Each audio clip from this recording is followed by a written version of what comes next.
ਅੰਗਦ ਦੋਖ ਨੀਕੰਦਨਾ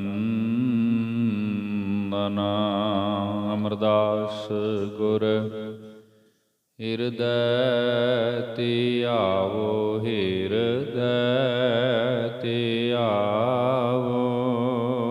ਸ੍ਰੀ ਗੁਰੂ ਰਾਮਦਾਸ ਗੁਣ ਗਾਵੋ। ਸ਼੍ਰੀ ਅਰਜਨ ਵਿਘਨਨ ਕੇ ਨਾਸ਼ਕ ਵਿਘਨਨ ਕੇ ਨਾਸ਼ਕ। ਹਰ ਗੋਬਿੰਦ ਸੁਭ ਸੁਮਤ ਪ੍ਰਕਾਸ਼ਿਕ। ਸ਼੍ਰੀ ਹਰਿ ਰਾਇ ਨਮੋ ਕਰ ਜੋਰੀ ਨਮੋ ਕਰ ਜੋਰੀ। ਗੁਰੂ ਹਰਿ ਕ੍ਰਿਸ਼ਨ ਮਨਾਏ ਬਹੋਰੀ। ਤੇਗ ਬਹਾਦਰ ਪਰਮ ਕਿਰਪਾਲਾ ਜੀ ਪਰਮ ਕਿਰਪਾਲਾ। ਸ੍ਰੀ ਗੁਰੂ ਗੋਬਿੰਦ ਸਿੰਘ ਵਿਸਾਲਾ। ਧਰੋਂ ਧਰਾ ਧਰ ਪੁਨ ਪੁਨ ਸੀਸ ਜੀ ਪੁਨ ਪੁਨ ਸੀਸ। ਬੰਦੋਂ ਬਾਰ ਬਾਰ ਜਗਦੀਸ਼।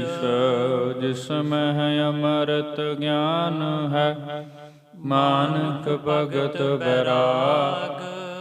ਸ੍ਰੀ ਗੁਰੂ ਗ੍ਰੰਥ ਸਾਹਿਬ ਉਦਦ ਬੰਦੋਂ ਕਰ ਅਨੁਰਾਗ। ਇਕ ਓੰਕਾਰ ਸਤਿਗੁਰੂ ਤਿਹ ਪ੍ਰਸਾਦ ਸਚ ਹੋਇ। ਵਾਹਿਗੁਰੂ ਜੀ ਕੀ ਫਤਿਹ। ਵਿਘਨ ਵਿਨਾਸ਼ਨ ਸੋਇ। ਵਾਹਿਗੁਰੂ ਜੀ ਕੀ ਫਤਿਹ। ਵਿਘਨ ਵਿਨਾਸ਼ਨ ਸੋਇ। ਸਤਿਗੁਰ ਸੱਚਖੰਡ ਕੋ ਗਏ। ਥਿਰ ਹੋਏ ਸੁਰ ਜੈ ਜੈ ਬਚ ਕੀਏ। ਅਬ ਦਿੱਲੀਪੁਰ ਕੀ ਜਿਮ ਕਥਾ। ਸਰੋਤਾ ਸੁਨੋ ਬਿਤੀਤੈ ਜਥਾ। ਪਰਮ ਸਨਮਾਨਯੋਗ ਰਾਜਾਨ ਰਾਜ ਪਾਨਾਨ ਪਾਨ ਦੇਵਾਨ ਦੇਵ ਉਪਮਾ ਮਹਾਨ। ਚਬਰ ਛਤਰ ਤਖਤ ਦੇ ਮਾਲਕ ਸਤਿਗੁਰੂ ਸਾਹਿਬ ਸ੍ਰੀ ਗੁਰੂ ਗ੍ਰੰਥ ਸਾਹਿਬ ਜੀ ਮਹਾਰਾਜ। ਸਤਿਗੁਰੂ ਜੀ ਕੀ ਪਾਵਨ ਪਵਿੱਤਰ ਹਾਜ਼ੂਰੀ ਅੰਦਰ ਉਪਸਥਿਤ ਹੋਏ ਗੁਰੂ ਸਵਾਰੇ ਗੁਰੂ ਪਿਆਰੇ ਸਤ ਸੰਗੀ ਜਨੋ।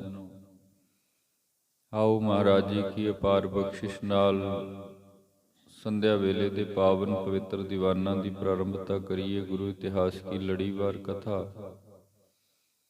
ਸਤਿਗੁਰੂ ਜੀ ਕੇ ਨਾ ਪਾਵਨ ਪਵਿੱਤਰ ਸਥਾਨਾਂ ਤੇ ਜੋ ਆਪ ਸਰਵਣ ਕਰਦੇ ਹੋ ਚਲਦੀ ਆ ਰਹੀ ਲੜੀ ਤਹਿਤ ਕੁਝ ਸਮਾਂ ਮਹਾਰਾਜ ਜੀ ਕੇ ਜੀਵਨ ਬਿਰਤਾਂਤਾਂ ਨਾਲ ਜੁੜਨ ਦਾ ਯਤਨ ਕਰਦੇ ਹਾਂ। ਸਭ ਤੋਂ ਪਹਿਲਾਂ ਗੁਰੂ ਫਤਿਹ ਨਾਲ ਸਾਂਝ ਪਾਈਏ। ਫਤਿਹ ਪ੍ਰਵਾਨੋ ਜੀ। ਵਾਹਿਗੁਰੂ ਜੀ ਕਾ ਖਾਲਸਾ ਵਾਹਿਗੁਰੂ ਜੀ ਕੀ ਫਤਿਹ। ਕੱਲ੍ਹ ਦਿਆਂ ਦੀਵਾਨਾਂ ਅੰਦਰ ਜਿੱਥੇ ਸੰਪੰਨਤਾ ਹੋਈ ਆਪ ਸਰਵਣ ਕਰ ਰਹੇ ਸੀ। ਦਿੱਲੀ ਦੀ ਧਰਤੀ ਤੇ ਸਤਿਗੁਰੂ ਸ੍ਰੀ ਗੁਰੂ ਤੇਗ ਬਹਾਦਰ ਸਾਹਿਬ ਮਹਾਰਾਜ ਜੀ ਕੀ ਸ਼ਹਾਦਤ ਹੋਈ। ਸ੍ਰੀ ਗੁਰੂ ਤੇਗ ਬਹਾਦਰ ਮਹਾਰਾਜ ਜੀ ਨੇ ਹਿੰਦੂ ਧਰਮ ਦੀ ਰਾਖੀ ਦੇ ਲਈ ਆਪਣੇ ਸੀਸ ਦਾ ਬਲੀਦਾਨ ਦਿੱਤਾ ਹੈ। ਤੇ ਜੋ ਬਚਨ ਧੰਨ ਗੁਰੂ ਗੋਬਿੰਦ ਸਿੰਘ ਸਾਹਿਬ ਮਹਾਰਾਜ ਜੀ ਕੀ ਅੰਮ੍ਰਿਤ ਬਾਣੀ ਦੇ ਵਿੱਚ ਅਸੀਂ ਦਰਸ਼ਨ ਕਰਦੇ ਹਾਂ। ਤੇਗ ਬਹਾਦਰ ਕੇ ਚਲਤ ਭਇਓ ਜਗਤ ਕੋ ਸ਼ੋਕ ਹੈ ਸਭ ਜਗ ਭਇਓ ਜੈ ਜੈ ਜੈ ਸੁਰਲੋਕ। ਕਵੀ ਭਾਈ ਸੰਤੋਖ ਸਿੰਘ ਜੀ ਜ਼ਿਕਰ ਕਰਦੇ ਨੇ ਸਤਿਗੁਰੂ ਸੱਚਖੰਡ ਕੋ ਗਏ। ਸ੍ਰੀ ਗੁਰੂ ਤੇਗ ਬਹਾਦਰ ਮਹਾਰਾਜ ਜੀ ਆਪਣੇ ਇਸ ਪੰਜ ਭੂਤਕ ਸਰੀਰ ਦਾ ਠੀਕਰਾ ਬਾਦਸ਼ਾਹ ਔਰੰਗਜ਼ੇਬ ਦੇ ਸਿਰ ਤੋੜ ਕਰਕੇ ਠੀਕਰ ਫੋੜ ਦੁਲੀਸ ਸਿਰ ਪ੍ਰਭਪੁਰ ਕੀਆ ਪਿਆਨ ਸੱਚਖੰਡ ਨੂੰ ਮਹਾਰਾਜ ਪਿਆਨਾ ਕਰ ਗਏ। ਤੇਗ ਬਹਾਦਰ ਸੀ ਕਿਰਿਆ ਕਰੀ ਨ ਕਿਨਹੂ ਆਨ। ਜੋ ਗੁਰਦੇਵ ਜੀ ਨੇ ਬਖਸ਼ਿਸ਼ ਕੀਤੀ ਹੈ ਆਪਣੇ ਸਰੀਰ ਦਾ ਠੀਕਰਾ ਬਾਦਸ਼ਾਹ ਔਰੰਗਜ਼ੇਬ ਦੇ ਸਿਰ ਭੰਨ ਕਰਕੇ ਤੇ ਆਪ ਗਏ ਚਲੇ ਹਨ। ਪਿੱਛੇ ਜਗਤ ਦੇ ਅੰਦਰ ਤੇ ਦੇਵਲੋਕ ਦੇ ਅੰਦਰ ਜੈ ਜੈਕਾਰ ਹੋ ਰਹੀ ਹੈ। ਇਸ ਤੋਂ ਅੱਗੇ ਭਾਈ ਸਾਹਿਬ ਭਾਈ ਸੰਤੋਖ ਸਿੰਘ ਸਾਹਿਬ ਜੀ ਜ਼ਿਕਰ ਕਰਦੇ ਹਨ ਕੁਝ ਜੋ ਬਾਦਸ਼ਾਹ ਔਰੰਗਜ਼ੇਬ ਦੀ ਕਥਾ ਹੈ ਉਹਦਾ ਜ਼ਿਕਰ ਕਰਦੇ ਹਾਂ। ਅਬ ਦਿੱਲੀਪੁਰ ਕੀ ਗਾਥਾ, ਦਿੱਲੀਪੁਰ ਬਾਦਸ਼ਾਹ ਔਰੰਗਜ਼ੇਬ ਦੀ ਕੁਝ ਬਾਤ ਹੈ ਜੋ ਕਿ ਹਵਾਲਾ ਇੱਥੇ ਦੇਣਾ ਅਤ ਲਾਜ਼ਮੀ ਜ਼ਰੂਰੀ ਹੈ। ਮਹਾਰਾਜ ਜੀ ਕੀ ਸ਼ਹਾਦਤ ਦੇ ਨਾਲ ਹੀ ਜੋ ਤਰਾਸ ਜੋ ਡਰ ਉਹਦੇ ਅੰਦਰ ਪੈਦਾ ਹੋਇਆ ਹੈ ਉਹਦਾ ਵਿਖਿਆਨ ਅੱਗੇ ਅੱਜ ਦੇ ਪ੍ਰਸੰਗ ਵਿੱਚ ਕਰ ਰਹੇ ਹਨ। ਜਬ ਸਤਿਗੁਰ ਕੋ ਉਤਰਿਓ ਸੀਸ, ਜਿਸ ਵਕਤ ਸਤਿਗੁਰੂ ਗੁਰੂ ਤੇਗ ਬਹਾਦਰ ਮਹਾਰਾਜ ਜੀ ਦਾ ਸੀਸ ਬਾਦਸ਼ਾਹ ਦੇ ਹੁਕਮ ਨਾਲ ਜਲਾਦ ਨੇ ਧੜ ਤੋਂ ਜੁਦਾ ਕਰ ਦਿੱਤਾ ਹੈ। ਕੋਚਕ ਹੋਲਿਓ ਹਿਰਦੈ ਦਲੀਸ, ਇਧਰ ਮਹਾਰਾਜ ਸੱਚੇ ਪਾਤਸ਼ਾਹ ਜੀ ਦਾ ਸੀਸ ਕਲਮ ਹੋਇਆ, ਭਾਵ ਸੀਸ ਮਹਾਰਾਜ ਜੀ ਕੀ ਸ਼ਹਾਦਤ ਹੋਈ, ਮਹਾਰਾਜ ਕੇ ਧੜ ਤੋਂ ਸੀਸ ਜੁਦਾ ਹੋਇਆ। ਉਧਰ ਬਾਦਸ਼ਾਹ ਆਪਣੇ ਮਹਿਲ ਦੇ ਅੰਦਰ ਔਰੰਗਜ਼ੇਬ ਬਾਦਸ਼ਾਹ ਜਿਹੜਾ ਬੈਠਾ ਹੋਇਆ ਇੱਕਦਮ ਹਿੱਲ ਗਿਆ ਹੈ। ਧੂਲ ਕੰਕਰੀ ਖਿੰਚਤ ਪੋਨ, ਤੇ ਉਸੇ ਵਕਤ ਹੀ ਆਕਾਸ਼ ਦੇ ਅੰਦਰ ਐਸੀ ਹਨੇਰੀ ਚੜ ਆਈ, ਇਤਨੇ ਜ਼ੋਰ ਦੀ ਹਵਾ ਚੱਲ ਪਈ ਕਿ ਉਸ ਹਵਾ ਦੇ ਨਾਲ ਕੱਲੀ ਧੂਲ ਹੀ ਨਹੀਂ, ਹੋਰ ਜਿਹੜੇ ਕੰਕਰ ਭਾਰੇ ਕੰਕਰ ਆਦਿਕ ਹੁੰਦੇ ਹਨ ਉਹ ਵੀ ਹਵਾ ਵਿੱਚ ਉੱਡਣ ਲੱਗੇ ਹਨ। ਭਾਵ ਬਹੁਤ ਭਿਅੰਕਰ ਹਨੇਰੀ ਚੱਲੀ ਹੈ। ਗਈ ਬੇਗ ਤੇ ਥਿਰ ਜਿਸ ਪੌਣ, ਤੇ ਹਵਾ ਵੀ ਉਸ ਪਾਸੇ ਵੱਲ ਦੀ ਚੱਲ ਰਹੀ ਸੀ ਜਿੱਧਰ ਬਾਦਸ਼ਾਹ ਦਾ ਟਿਕਾਣਾ ਹੈ। ਬੜੀ ਤੇਜ਼ੀ ਦੇ ਨਾਲ ਇਤਨੀ ਭਿਅੰਕਰ ਹਨੇਰੀ ਉੱਠੀ ਹੈ ਤੇ ਜਿੱਥੇ ਬਾਦਸ਼ਾਹ ਬੈਠਾ ਸੀ ਉਸ ਨੂੰ ਪਤਾ ਲੱਗਿਆ ਹੈ। ਸੋ ਥਲ ਹਾਲਿਓ ਤਰਾਸੂ ਪੰਨਾ, ਇਉਂ ਮਾਨੋ ਬਾਦਸ਼ਾਹ ਆਪਣੇ ਆਪ ਦੇ ਵਿੱਚ ਹੱਲ ਗਿਆ, ਭੈ ਭੀਤ ਹੋਇਆ, ਡਰਨ ਲੱਗਾ ਕਿ ਇਹ ਕੀ ਹੋਇਆ ਹੈ। ਜਿਵੇਂ ਇਧਰ ਧਰਤੀ ਤੇ ਇਹ ਕੌਤਕ ਵਰਤਿਆ ਹੈ, ਮਹਾਰਾਜ ਜੀ ਦਾ ਸੀਸ ਜਲਾਦ ਨੇ ਕਤਲ ਕਰ ਦਿੱਤਾ ਤੇ ਇਸ ਬਾਤ ਦਾ ਕ੍ਰੋਧ ਮਾਨੋ ਇਸ ਕੁਦਰਤ ਨੇ, ਆਕਾਸ਼ ਨੇ, ਬ੍ਰਹਿਮੰਡ ਨੇ ਕੀਤਾ ਹੋਵੇ। ਇਤਨਾ ਭਿਅੰਕਰ ਮੰਜ਼ਰ ਬਣਿਆ ਕਿ ਘਰ ਅੰਦਰ ਬੈਠਾ ਹੋਇਆ ਔਰੰਗਜ਼ੇਬ ਆਪਣੇ ਆਸਣ ਤੇ ਬੈਠਾ ਹੋਇਆ ਡਰ ਰਿਹਾ ਹੈ ਜੀ। ਧੀਰ ਹੁਲਾਸ ਤੁਰਤ ਹੀ ਪੰਨਾ, ਕੁਝ ਸਮੇਂ ਦੇ ਲਈ ਇਹਦਾ ਧੀਰਜ ਦਾ ਉਲਾਸ ਸਭ ਕੁਝ ਖਤਮ ਹੋ ਗਿਆ। ਜਿਸ ਵੇਲੇ ਹੁਕਮ ਕਰਦਾ ਸੀ ਨਾ ਬੜੇ ਜੋਸ਼ ਵਿੱਚ ਆ ਕਰਕੇ, ਤੇ ਜਿਵੇਂ ਕਹਿੰਦਾ ਸੀ ਵੀ ਇਸ ਧਰਤੀ ਤੇ ਕੇਵਲ ਇਸਲਾਮ ਹੀ ਰਹੇਗਾ, ਉਹ ਸਭ ਕੁਝ ਸਮੇਂ ਲਈ ਇਤਨਾ ਡਰਿਆ। ਇਸਨੇ ਕੁਦਰਤੀ ਮੰਜ਼ਰ ਜੋ ਦੇਖਿਆ, ਇਤਨੀ ਭਿਅੰਕਰ ਤੇਜ਼ ਹਵਾ, ਲਾਲ ਅਸਮਾਨ, ਤੇ ਕਿਸੇ ਨੂੰ ਕੁਝ ਨਹੀਂ ਸੁੱਝ ਰਿਹਾ। ਹਵਾ ਇਤਨੀ ਤੇਜ਼ ਹੈ ਕਿ ਕਿਸੇ ਨੂੰ ਨੇਤਰ ਖੋਲ ਕੇ ਵੇਖਣਾ ਵੀ ਸੰਭਵ ਨਹੀਂ ਹੈ। ਵਿੱਚ ਧੂਲ ਮਿੱਟੀ ਆਦਿਕ, ਸੋ ਇਹ ਸਭ ਕੁਝ ਵੇਖ ਕਰਕੇ ਇਹ ਬਹੁਤ ਭੈਭੀਤ ਹੋਇਆ, ਬਿਲਕੁਲ ਡਰਿਆ ਹੈ ਜੀ। ਮਤ ਬਿਸਮਤ ਦੇਖਤ ਚੋਕੋਦ, ਤੇ ਜਿਵੇਂ ਕਿਸੇ ਦੀ ਕੋਈ ਮਤ ਹੈਰਾਨ ਹੋ ਜਾਂਦੀ ਹੈ ਨਾ, ਮਨੁੱਖ ਪਰੇਸ਼ਾਨ ਹੋ ਜਾਂਦਾ ਤੇ ਵੇਖਦਾ ਫਿਰ ਚੌਕੌਦ ਤੋਂ ਭਾਵ ਚਾਰ ਪਾਸੇ ਤੱਕਦਾ ਵੀ ਇਹ ਹੋਇਆ ਕਿ ਇਦਾਂ ਕਿਵੇਂ ਹੋ ਸਕਦਾ, ਇਦਾਂ ਨਹੀਂ ਹੋਣਾ ਚਾਹੀਦਾ। ਸੋ ਜੋ ਕੁਝ ਵੇਖ ਰਿਹਾ ਸੀ ਤੇ ਇੱਧਰ ਕੁਦਰਤ ਦੇ ਵਿੱਚ ਜੋ ਨਜ਼ਾਰਾ, ਕਿਉਂਕਿ ਵਾਰ-ਵਾਰ ਮਹਾਰਾਜ ਜੀਆਂ ਨੂੰ ਕਹਿ ਰਿਹਾ ਸੀ ਸਾਨੂੰ ਕਰਾਮਾਤ ਦਿਖਾਓ, ਕਿਉਂਕਿ ਮਹਾਰਾਜ ਨੇ ਤੇ ਸਰੀਰ ਵਿੱਚ ਦਿਖਾਈ ਨਹੀਂ, ਲੇਕਿਨ ਕੁਦਰਤ ਦਾ ਇੱਕ ਵਿਧਾਨ ਹੈ ਗੁਰਮੁਖੋ, ਉਸ ਪਰਮਾਤਮਾ ਦੀ ਕਲਾ ਹੀ ਐਸੀ ਹੈ, ਉਹਦੇ ਕੋਲੋਂ ਜੋ ਕੁਝ ਮੰਗੀਏ ਉਹ ਸੱਚਮੁੱਚ ਮਿਲਦਾ ਮਨੁੱਖ ਨੂੰ, ਭਾਵੇਂ ਦੁੱਖ ਮੰਗੇ ਭਾਵੇਂ ਸੁੱਖ ਮੰਗੇ। ਸੋ ਜੋ ਕਰਾਮਾਤ ਮਹਾਰਾਜ ਕੇ ਚਰਨਾਂ 'ਚ ਕਹਿ ਰਿਹਾ ਸੀ ਵੀ ਮੈਨੂੰ ਕਰਾਮਾਤ ਦਿਖਾਓ, ਮਹਾਰਾਜ ਤੇ ਸਹਿਜ ਵਿੱਚ ਅਜ਼ਰ ਨੂੰ ਜ਼ਰਗ ਹੈ, ਲੇਕਿਨ ਪਰਿਪੂਰਨ ਪਰਮਾਤਮਾ ਨੇ ਫਿਰ ਜਿਸ ਵਕਤ ਆਪਣਾ ਰੋਹ ਇਸ ਨੂੰ ਦਿਖਾਇਆ, ਆਪਣੀ ਅਜ਼ਮਤ ਇਸ ਨੂੰ ਦਿਖਾਈ, ਕੁਦਰਤੀ ਤੌਰ ਤੇ ਐਸਾ ਮੰਜ਼ਰ ਬਣ ਗਿਆ ਕੁਝ ਸਮੇਂ ਦੇ ਲਈ ਵੀ ਇਹਨੂੰ ਕੁਝ ਨਹੀਂ ਸੁੱਝ ਰਿਹਾ ਹੈ। ਤਤ ਛਿਨ ਹਾਨਿਓ ਬਿਨੋਦ ਪ੍ਰਮੋਦ, ਫਿਰ ਜੋ ਜਿਸ ਆਨੰਦ ਵਿੱਚ ਇਹ ਬੈਠਾ ਸੀ ਉਹ ਸਭ ਕੁਝ ਇਹਦਾ ਕੁਝ ਸਮੇਂ ਲਈ ਖਤਮ ਹੋ ਗਿਆ ਹੈ। ਕਹਾਂ ਪਿਓ ਸੋਚਤ ਮਤ ਅੰਧਾ, ਭਾਈ ਸੰਤੋਖ ਸਿੰਘ ਸਾਹਿਬ ਜ਼ਿਕਰ ਕਰਦੇ ਹਨ, ਫਿਰ ਇਹ ਬੈਠ ਕਰਕੇ ਸੋਚਣ ਲੱਗਾ ਵੀ ਇਹ ਮੈਥੋਂ ਕੀ ਹੋਇਆ, ਇਹ ਮੈਂ ਕੀ ਕਰ ਬੈਠਾ ਹਾਂ। ਮਨ ਹੋ ਆਨ ਜਮਦੂਤਨ ਬੰਦਾ, ਮਾਨੋ ਜਿਵੇਂ ਜਮਦੂਤਾਂ ਨੇ ਆ ਕੇ ਇਸ ਨੂੰ ਵੀ ਜਕੜ ਲਿਆ ਹੋਵੇ। ਬਾਰੀ ਪੱਧਰ ਤੇ ਜੋ ਕੁਝ ਇਸ ਨੂੰ ਦਿਸ ਰਿਹਾ ਹੈ ਨਾ, ਕਿਉਂਕਿ ਇੱਕ ਤੇ ਜਿਸ ਵਕਤ ਸਤਿਗੁਰੂ ਗੁਰੂ ਤੇਗ ਬਹਾਦਰ ਮਹਾਰਾਜ ਜੀ ਕੀ ਸ਼ਹਾਦਤ ਹੋਈ, ਐਨ ਉਸੇ ਵਕਤ ਹੀ ਦਿੱਲੀ ਚਾਂਦਨੀ ਚੌਕ ਦੇ ਵਿੱਚ ਜਿਤਨੀ ਲੋਕਾਈ ਮਹਾਰਾਜ ਜੀ ਕੇ ਪਾਸ ਇਕੱਤਰ ਹੋਈ ਸੀ, ਜਿਨ੍ਹਾਂ ਇਹਨੇ ਆਪ ਢੰਡੋਰੇ ਪਟਵਾ ਕੇ ਕਿਹਾ ਸੀ ਵੀ ਇੱਥੇ ਆ ਕੇ ਇਕੱਠੇ ਹੋਵੋ, ਉਹਨਾਂ ਨੇ ਹਾਹਾਕਾਰ ਮਚਾ ਦਿੱਤੀ, ਅਨਿਆਏ ਹੋਇਆ ਹੈ। ਦੂਸਰਾ ਕੁਦਰਤੀ ਤੌਰ ਤੇ ਮਹਾਰਾਜ ਜੀ ਕੀ ਸ਼ਹਾਦਤ ਦੇ ਨਾਲ ਵੱਡੇ ਹਨੇਰ ਵਗਣ ਲੱਗੇ, ਝੱਖੜ ਆ ਗਏ, ਹਨੇਰੀਆਂ ਚੜ ਗਈਆਂ, ਅਸਮਾਨ ਲਾਲ ਹੋ ਗਿਆ, ਸਭ ਇੱਕਦਮ ਐਸਾ ਅਜ਼ਬ ਦਾ ਮੰਜ਼ਰ ਬਣਿਆ ਜਿਸ ਨੂੰ ਵੇਖ ਕਰਕੇ ਮਾਨੋ ਇਹਦੇ ਆਪਣੇ ਹੋਸ਼ ਹੀ ਭੁੱਲ ਗਏ ਹਨ। ਉਸ਼ਟਨ ਪਰਜੇ ਬਾਬੋ ਫੇਰੈ। ਉਸ਼ਟਨ ਫਿਰ ਜਿਵੇਂ ਕੋਈ ਮਨੁੱਖ ਭੈਭੀਤ ਹੋ ਕੇ ਡਰ ਕਰਕੇ ਤੇ ਆਪਣੇ ਬੁੱਲ੍ਹਾਂ ਦੇ ਉੱਪਰ ਜਿੱਭ ਫੇਰਦਾ ਹੈ ਨਾ ਤੇ ਵਿਚਾਰਦਾ ਹੈ ਕਿ ਸੱਚਮੁੱਚ ਇਹ ਸਾਡੇ ਤੋਂ ਗਲਤ ਹੋਇਆ ਹੈ। ਫੇਰ ਫੇਰ ਦਰ ਕੀ ਦਿਸ ਹੇਰੇ।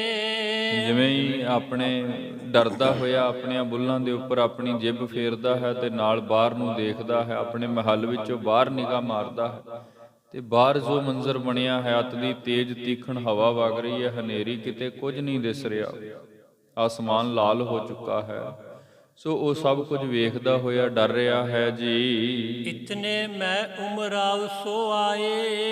ਇਤਨੇ ਨੂੰ ਜਿਤਨੇ ਸਮਾਂ ਇਹ ਕੁਝ ਵਰਤਦਾ ਰਿਹਾ ਉਤਨਾ ਸਮਾਂ ਇਹ ਡਰਦਾ ਰਿਹਾ। ਫਿਰ ਇਤਨੇ ਸਮੇਂ ਨੂੰ ਉਹ ਸਾਰੇ ਇਹਦੇ ਮੰਤਰੀ ਆਦਿਕ ਚੱਲ ਕਰਕੇ ਆਏ, ਦਰੋਗੇ ਆਦਿਕ ਚੱਲ ਕਰਕੇ ਆਏ, ਜਿਨ੍ਹਾਂ ਦੀ ਹਜ਼ੂਰੀ ਦੇ ਅੰਦਰ ਸ੍ਰੀ ਗੁਰੂ ਤੇਗ ਬਹਾਦਰ ਮਹਾਰਾਜ ਜੀ ਦਾ ਸੀਸ ਕਲਮ ਹੋਇਆ ਹੈ। ਸੈਯਦ ਨਾਂਗੀ ਤੇਗ ਉਠਾਏ। ਤੇ ਉਹ ਜਿਹੜਾ ਜਲਾਦ ਸੈਯਦ ਜਲਾਲੂ ਜੀ ਦਾ ਨਾਮ ਆਉਂਦਾ ਸਾਡੇ ਇਤਿਹਾਸ ਵਿੱਚ, ਉਹ ਤੇਗ ਆਪਣੇ ਹੱਥ ਵਿੱਚ ਲੈ ਕਰਕੇ ਆਇਆ ਸੀ, ਜਿਸ ਤੇਗ ਦੇ ਨਾਲ ਧੰਨ ਸ਼੍ਰੀ ਗੁਰੂ ਤੇਗ ਬਹਾਦਰ ਮਹਾਰਾਜ ਜੀ ਦਾ ਸੀਸ ਧੜ ਨਾਲ ਜੁਦਾ ਕੀਤਾ ਗਿਆ ਹੈ। ਸੰਗ ਮੁਲਾਨੇ ਅਚਰਜ ਧਾਰਤ। ਤੇ ਨਾਲ ਹੋਰ ਬਹੁਤ ਸਾਰੇ ਮੁਲਾਣੇ, ਇਹਦੇ ਖਾਸ ਪੈਰੋਕਾਰ ਜਿਹੜੇ ਇਹਦੀ ਹਮਾਇਤ ਕਰਦੇ ਸਨ ਤੇ ਕਹਿੰਦੇ ਸਨ, ਬਾਦਸ਼ਾਹ ਕੇਵਲ ਤੁਸੀਂ ਹੀ ਹੋ ਜਿਹੜੇ ਹਿੰਦੁਸਤਾਨ ਵਿੱਚ ਸਾਰਾ ਦੇਸ਼ ਇਸਲਾਮੀ ਬਣਾ ਸਕਦੇ ਜੇ, ਯਤਨ ਕਰੋ। ਵਾਰ-ਵਾਰ ਇਹਨੂੰ ਉਕਸਾਉਂਦੇ ਸਨ। ਸੋ ਸਾਰੇ ਇਕੱਤਰ ਹੋ ਕਰਕੇ ਇਹਦੇ ਪਾਸ ਪਹੁੰਚਦੇ ਹਨ। ਕੇਤਿਕ ਪਰਸਪਰ ਬਾਤ ਉਚਾਰਤ। ਤੇ ਕੁਝ ਬਾਤਾਂ ਆਪਸ ਵਿੱਚ ਕਰ ਰਹੇ ਸਨ ਇਸ ਸਮੇਂ ਤੇ ਜੋ ਕੁਝ ਵਰਤਿਆ ਹੈ ਉਸ ਸੰਬੰਧ ਅੰਦਰ। ਔਰੰਗ ਕੋ ਸਲਾਮ ਕਰ ਖਰੇ। ਫਿਰ ਇਕੱਤਰ ਹੋ ਕਰਕੇ ਬਾਦਸ਼ਾਹ ਔਰੰਗੇ ਦੇ ਸਨਮੁਖ ਗਏ ਹਨ ਤੇ ਸਾਹਮਣੇ ਸਲਾਮ ਕਰਕੇ ਖੜੇ ਹੋਏ ਹਨ। ਦੇਖ ਸਬਨ ਕੋ ਬੂਜਨ ਕਰੇ। ਜਿਸ ਵਕਤ ਕਾਫੀ ਸਾਰੇ ਮਨੁੱਖ ਇਕੱਤਰ ਹੋ ਕਰਕੇ ਇਸ ਦੇ ਸਨਮੁਖ ਆਏ, ਇਹ ਪਹਿਲੇ ਹੀ ਭੈਭੀਤ ਹੋਇਆ ਸੀ, ਡਰ ਰਿਹਾ ਸੀ। ਸੋ ਉਸ ਵਕਤ ਫਿਰ ਇਹ ਸਭ ਨੂੰ ਸਾਹਮਣੇ ਖੜਿਆ ਹੋਇਆ ਵੇਖਦਾ ਹੈ ਤੇ ਉਹਨਾਂ ਕੋਲੋਂ ਕੁਝ ਪੁੱਛ ਰਿਹਾ ਹੈ ਜੀ। ਕਹਾਂ ਕਰੀ ਕਰ ਕਹਾਂ ਨਿਹਾਰੀ। ਕਹਾ ਕਰੀ ਕਿ ਕੀ ਕੀਤਾ, ਕੀ ਤੁਸੀਂ ਦੇਖਿਆ ਕੀ ਕੁਝ ਹੋਇਆ ਹੈ। ਹੁਣ ਕੁਦਰਤੀ ਤੌਰ ਤੇ ਜੋ ਕੁਝ ਹੋਇਆ ਹੈ, ਜਿਨ੍ਹਾਂ ਦੇ ਸਾਹਮਣੇ ਹੋਇਆ ਹੈ, ਉਹ ਤੇ ਉਸ ਚੀਜ਼ ਦੇ ਚਸ਼ਮਦੀਦ ਗਵਾਹ ਨੇ। ਭਾਵੇਂ ਬਾਦਸ਼ਾਹ ਆਪਣੇ ਮਹੱਲ ਅੰਦਰ ਹੈ, ਲੇਕਿਨ ਜਿਹੜੇ ਸੈਯਦ ਜਲਾਲੂਦੀਨ ਨੇ ਜਿਹੜੀ ਤੇਗ ਚਲਾਈ ਹੈ ਤੇ ਜਿਹੜੇ ਮੁਲਾਣਿਆਂ ਦੀ ਹਾਜ਼ਰੀ ਦੇ ਵਿੱਚ ਸਤਿਗੁਰੂ ਗੁਰੂ ਤੇਗ ਬਹਾਦਰ ਮਹਾਰਾਜ ਜੀ ਦਾ ਸੀਸ ਧੜ ਨਾਲ ਜੁਦਾ ਕੀਤਾ ਗਿਆ, ਉਹ ਤੇ ਉਹਨਾਂ ਨੇ ਸਭ ਨੇ ਵੇਖਿਆ ਹੈ। ਤੇ ਕੇਵਲ ਇੰਨਾ ਹੀ ਨਹੀਂ, ਉਹਨਾਂ ਨੇ ਉਹ ਨਜ਼ਾਰਾ ਵੀ ਵੇਖ ਲਿਆ ਹੈ ਜੋ ਉਸ ਤੋਂ ਉਪਰੰਤ ਕੁਦਰਤ ਦੇ ਵਿੱਚ ਹੋ ਰਿਹਾ ਹੈ। ਤੈ ਕਿਮ ਪਈ ਵਾਰਤਾ ਸਾਰੀ। ਫਿਰ ਉਸ ਵਕਤ ਇਹਨਾਂ ਸਭ ਨੇ ਬੈਠ ਕਰਕੇ ਉਹ ਸਾਰੀ ਵਾਰਤਾ ਦੁਹਰਾਈ ਹੈ ਜੀ। ਤਬ ਉਮਰਾਵਨ ਪ੍ਰੇਰਨ ਕਰਿਓ। ਫਿਰ ਜਿਹੜੇ ਇਹਦੇ ਉਮਰਾਵ ਮੰਤਰੀ ਆਦਿਕ ਨੇ, ਇਹਦੀ ਸਭਾ ਵਿੱਚ ਬੈਠਣ ਵਾਲੇ ਜਿਹੜੇ ਇਹਦੇ ਪੈਰੋਕਾਰ ਨੇ, ਉਹਨਾਂ ਨੇ ਫਿਰ ਇਸ ਬਾਦਸ਼ਾਹ ਨੂੰ ਪ੍ਰੇਰਿਆ ਹੈ ਜੀ। ਸੈਯਦ ਸਰਬੋ ਬਿਰਤੰਤੂ ਚਰਿਓ। ਤੇ ਸੈਯਦ ਜਿਹੜਾ ਸੀ, ਜਲਾਦ ਜਿਹੜਾ ਹੈ ਜਲਾਲੂਦੀਨ, ਉਸ ਨੇ ਫਿਰ ਆਪਣੇ ਮੁਖ ਤੋਂ ਸਾਰਾ ਵਰਤਾਂਤ ਬਾਦਸ਼ਾਹ ਨੂੰ ਦੱਸਿਆ। ਜਿਵੇਂ ਮਹਾਰਾਜ ਸੱਚੇ ਪਾਤਸ਼ਾਹ ਜੀਆਂ ਨੇ ਆਪ ਆਪਣੀ ਮੌਜ ਵਿੱਚ ਸ਼ਹਾਦਤ ਦਿੱਤੀ ਹੈ, ਕਿਉਂਕਿ ਇਹ ਕੋਈ ਆਮ ਗੱਲ ਨਹੀਂ ਹੈ। ਗੁਰਮੁਖੋ ਮੈਂ ਕੱਲ ਵੀ ਬੇਨਤੀ ਕੀਤੀ ਸੀ, ਧੰਨ ਗੁਰੂ ਤੇਗ ਬਹਾਦਰ ਮਹਾਰਾਜ ਜੀ ਕੀ ਸ਼ਹਾਦਤ ਕੋਈ ਆਮ ਸ਼ਹਾਦਤ ਨਹੀਂ ਹੈ। ਜਲਾਦ ਵੀ ਇਸ ਗੱਲੋਂ ਪਰੇਸ਼ਾਨ ਹੈ ਕਿ ਕਿੰਨੇ ਦ੍ਰਿੜਤਾ ਦੇ ਅੰਦਰ, ਕਿੰਨੇ ਸਿਦਕ ਦੇ ਵਿੱਚ ਕੋਈ ਯੋਧਾ ਆਪ ਤੇਗ ਅੱਗੇ ਬਹਿ ਕੇ ਕਹਿੰਦਾ ਹੈ ਵੀ ਮੈਨੂੰ ਮੇਰਾ ਨੇਮ ਨਿਭਾ ਲੈਣ ਦਿਓ, ਉਸ ਤੋਂ ਬਾਅਦ ਤੁਸੀਂ ਪ੍ਰਹਾਰ ਕਰ ਲੈਣਾ, ਵਾਰ ਕਰ ਲੈਣਾ, ਸਾਨੂੰ ਕਿਸੇ ਗੱਲ ਦਾ ਕੋਈ ਡਰ ਨਹੀਂ ਹੈ, ਭੈ ਨਹੀਂ ਹੈ। ਇਹ ਨਾ ਸਮਝਣਾ ਵੀ ਅਸੀਂ ਇਸ ਤੁਹਾਡੀ ਇਸ ਕਿਰਪਾਨ ਨੂੰ, ਤੇਗ ਨੂੰ ਵੇਖ ਕਰਕੇ ਤੇ ਅਸੀਂ ਇੱਥੋਂ ਉੱਠ ਕੇ ਚਲੇ ਜਾਵਾਂਗੇ, ਐਸਾ ਕੁਝ ਨਹੀਂ ਹੈ। ਸਾਨੂੰ ਸਾਡਾ ਨੇਮ ਜਪਜੀ ਦੀ ਬਾਣੀ ਦਾ ਪਾਠ ਹੋਇਆ, ਮਹਾਰਾਜ ਨੇ ਇਸ਼ਨਾਨ ਕਰਕੇ ਉੱਥੇ ਪਾਠ ਕੀਤਾ, ਸੋ ਸੰਪੂਰਨ ਕਰ ਲੈਣ ਦੇਣਾ। ਉਸ ਤੋਂ ਬਾਅਦ ਆਪਣੀ ਮੌਜ ਵਿੱਚ ਤੁਸੀਂ ਜਿਵੇਂ ਮਰਜ਼ੀ ਤੇਗ ਚਲਾ ਲੈਣਾ, ਅਸੀਂ ਤੁਹਾਡੇ ਤੋਂ ਡਰਦੇ ਨਹੀਂ ਹਾਂ। ਸਾਨੂੰ ਇਸ ਗੱਲੋਂ ਭੈ ਨਹੀਂ ਹੈ ਕਿ ਸਾਡਾ ਸਰੀਰ ਛੁੱਟ ਜਾਏਗਾ। ਸੋ ਜਿਹੜਾ ਸੈਯਦ ਆਇਆ ਹੈ, ਉਸ ਨੇ ਉਹ ਸਾਰੀ ਵਿਥਿਆ ਬਾਦਸ਼ਾਹ ਔਰੰਗਜ਼ੇਬ ਦੇ ਸਨਮੁਖ ਖੋਲ ਕੇ ਰੱਖੀ ਕਿ ਸੱਚਮੁੱਚ ਜਿਵੇਂ ਕਹਿੰਦੇ ਸਨ ਉਸੇ ਤਰ੍ਹਾਂ ਹੀ ਮਹਾਰਾਜ ਜੀਆਂ ਨੇ ਬਲਿਦਾਨ ਦੇ ਦਿੱਤਾ, ਕੁਰਬਾਨੀ ਦੇ ਦਿੱਤੀ ਹੈ, ਸੀਸ ਕਲਮ ਕਰਵਾ ਲਿਆ।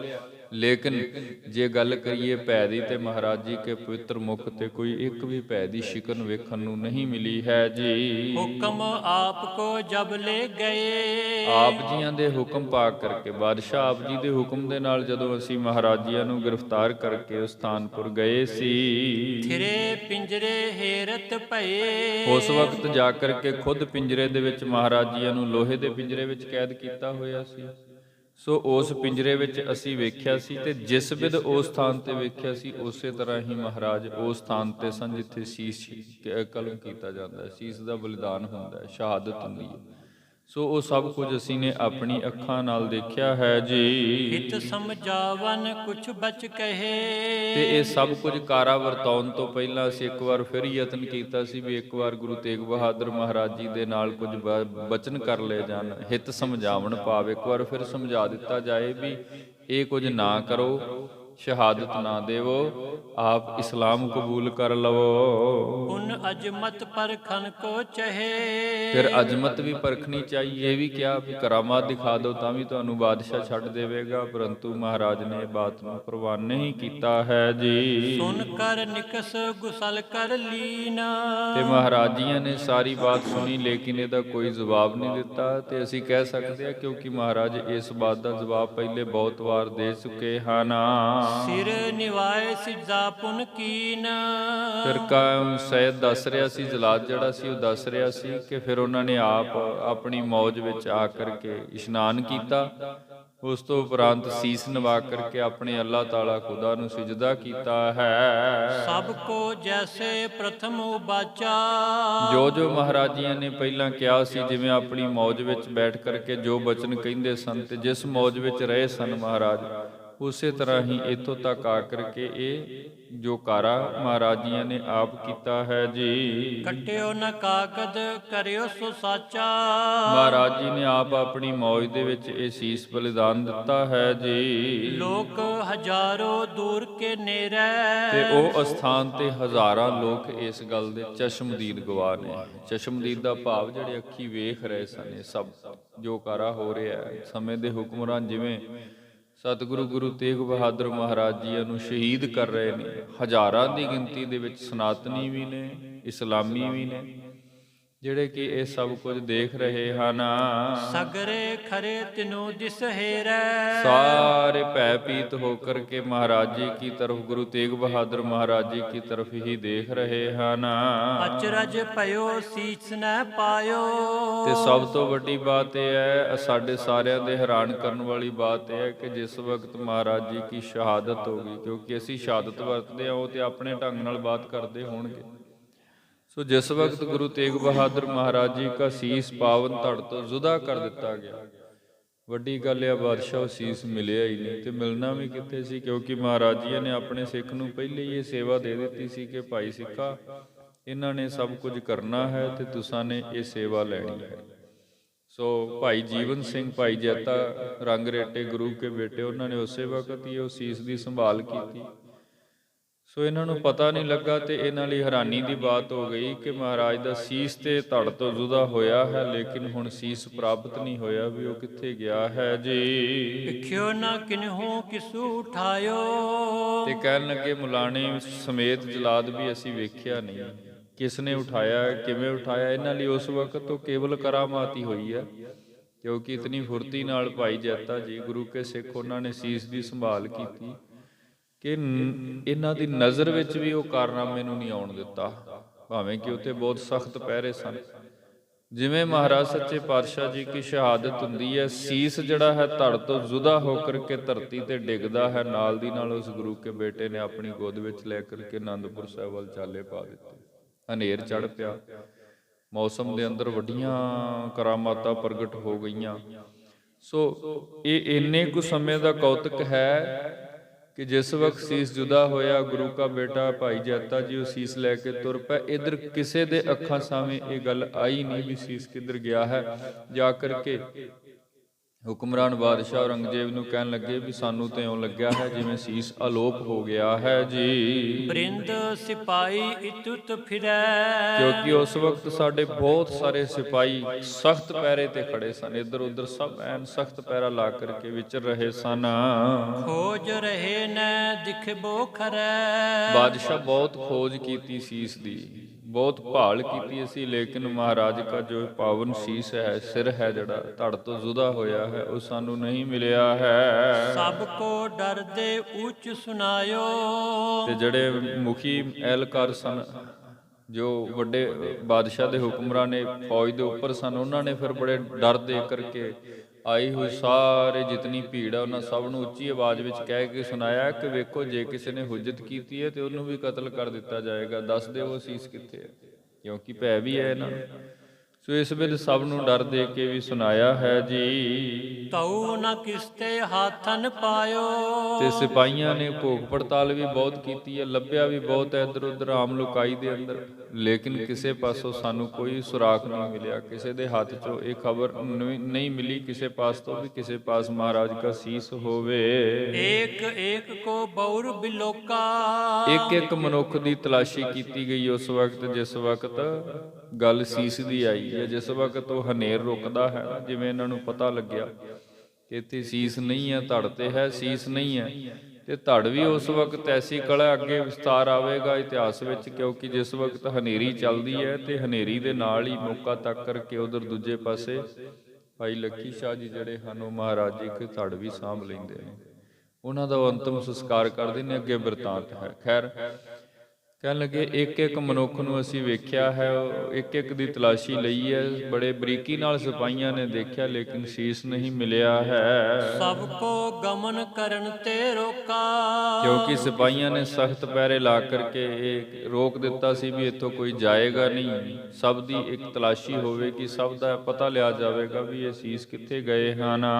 ਖੋਜੇ ਗਣੀ ਗਰੀਬ ਜੋ ਜਿਤਨੇ ਵੀ ਉਸ ਸਥਾਨ ਤੇ ਆਏ ਹੋਏ ਸਨ, ਜੋ ਕਿਸੇ ਵੀ ਧਰਮ ਨਾਲ ਕੋਈ ਸੰਬੰਧਿਤ ਜੋ ਵੀ ਇਹ ਸਭ ਕੁਝ ਦੇਖ ਰਹੇ ਸਨ, ਚਸ਼ਮਦੀਦ ਗਵਾਹ ਸਨ ਜਿਹੜੇ ਮਹਾਰਾਜ ਜੀ ਦੀ ਸ਼ਹਾਦਤ ਦੇ, ਸੋ ਸਭ ਦੀ ਤਲਾਸ਼ੀ ਹੁੰਦੀ ਹੈ। ਤਉ ਸੀਸ ਨਾ ਪਾਇਓ ਕਿਤੇ। ਤੇ ਜਾ ਕਰਕੇ ਬਾਦਸ਼ਾਹ ਨੂੰ ਕਹਿਣ ਲੱਗੇ, ਬਾਦਸ਼ਾਹ ਸਲਾਮਤ ਸੀਸ ਨਹੀਂ ਮਿਲਿਆ।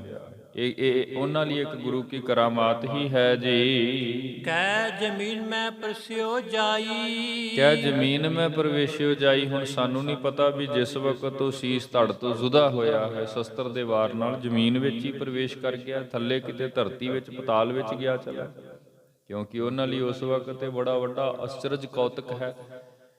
ਸਾਡਾ ਇਤਿਹਾਸ ਤੇ ਇਸ ਗੱਲ ਦੀ ਗਵਾਹੀ ਭਰ ਰਿਹਾ ਹੈ ਕਿ ਭਾਈ ਜੈਤਾ ਜੀ ਸੀਸ ਲੈ ਕੇ ਉੱਥੋਂ ਨਿਕਲ ਗਏ ਬੜੀ ਜਲਦੀ ਨਾਲ, ਲੇਕਿਨ ਇਹ ਕਹਿ ਰਹੇ ਹਨ ਵੀ ਸਾਨੂੰ ਲੱਗਦਾ ਹੈ ਕਿ ਜਿਵੇਂ ਕਰਾਮਾਤ ਦੇ ਨਾਲ ਮਹਾਰਾਜ ਕੇ ਗੁਰੂ ਤੇਗ ਬਹਾਦਰ ਜੀ ਦਾ ਜਿਹੜਾ ਪਾਵਨ ਸੀਸ ਹੈ ਉਹ ਧਰਤੀ ਵਿੱਚ ਹੀ ਪ੍ਰਵੇਸ਼ ਕਰ ਗਿਆ, ਕਿਉਂਕਿ ਨਾ ਤੇ ਕਿਸੇ ਮਨੁੱਖ ਪਾਸ ਮਿਲਿਆ ਤੇ ਨਾ ਹੀ ਕਿਸੇ ਦੇ ਹੱਥ ਆਇਆ ਹੈ। ਕਹਿ ਅਸਮਾਨ ਉਡਿਓ ਸਹਸਾਈ। ਕਹਿ ਅਸਮਾਨ ਵੀ, ਅਸਮਾਨ ਦੀ ਗੱਲ ਕਰੀਏ, ਅਸਮਾਨ ਵਿੱਚ ਇਦਾਂ ਉਹਨਾਂ ਲਈ ਬੜਾ ਮੁਸ਼ਕਲ ਹੈ ਉਸ ਸਮੇਂ ਉਹ ਵੇਖਣਾ, ਸੋ ਸਮਝ ਨਹੀਂ ਆ ਰਹੀ। ਬਾਦਸ਼ਾਹ ਦੇ ਅੱਗੇ ਮਿੰਨਤ ਕਰ ਰਹੇ ਨੇ ਵੀ ਬਾਦਸ਼ਾਹ ਇਸ ਗੱਲ ਵਿੱਚ ਅਸੀਂ ਹਾਰ ਗਏ ਹਾਂ, ਮਹਾਰਾਜ ਦਾ ਸੀਸ ਨਹੀਂ ਮਿਲਿਆ ਹੈ। ਜਬ ਲੋ ਤਰ ਪਰ ਲਾਗਿਓ ਰਹਿਓ।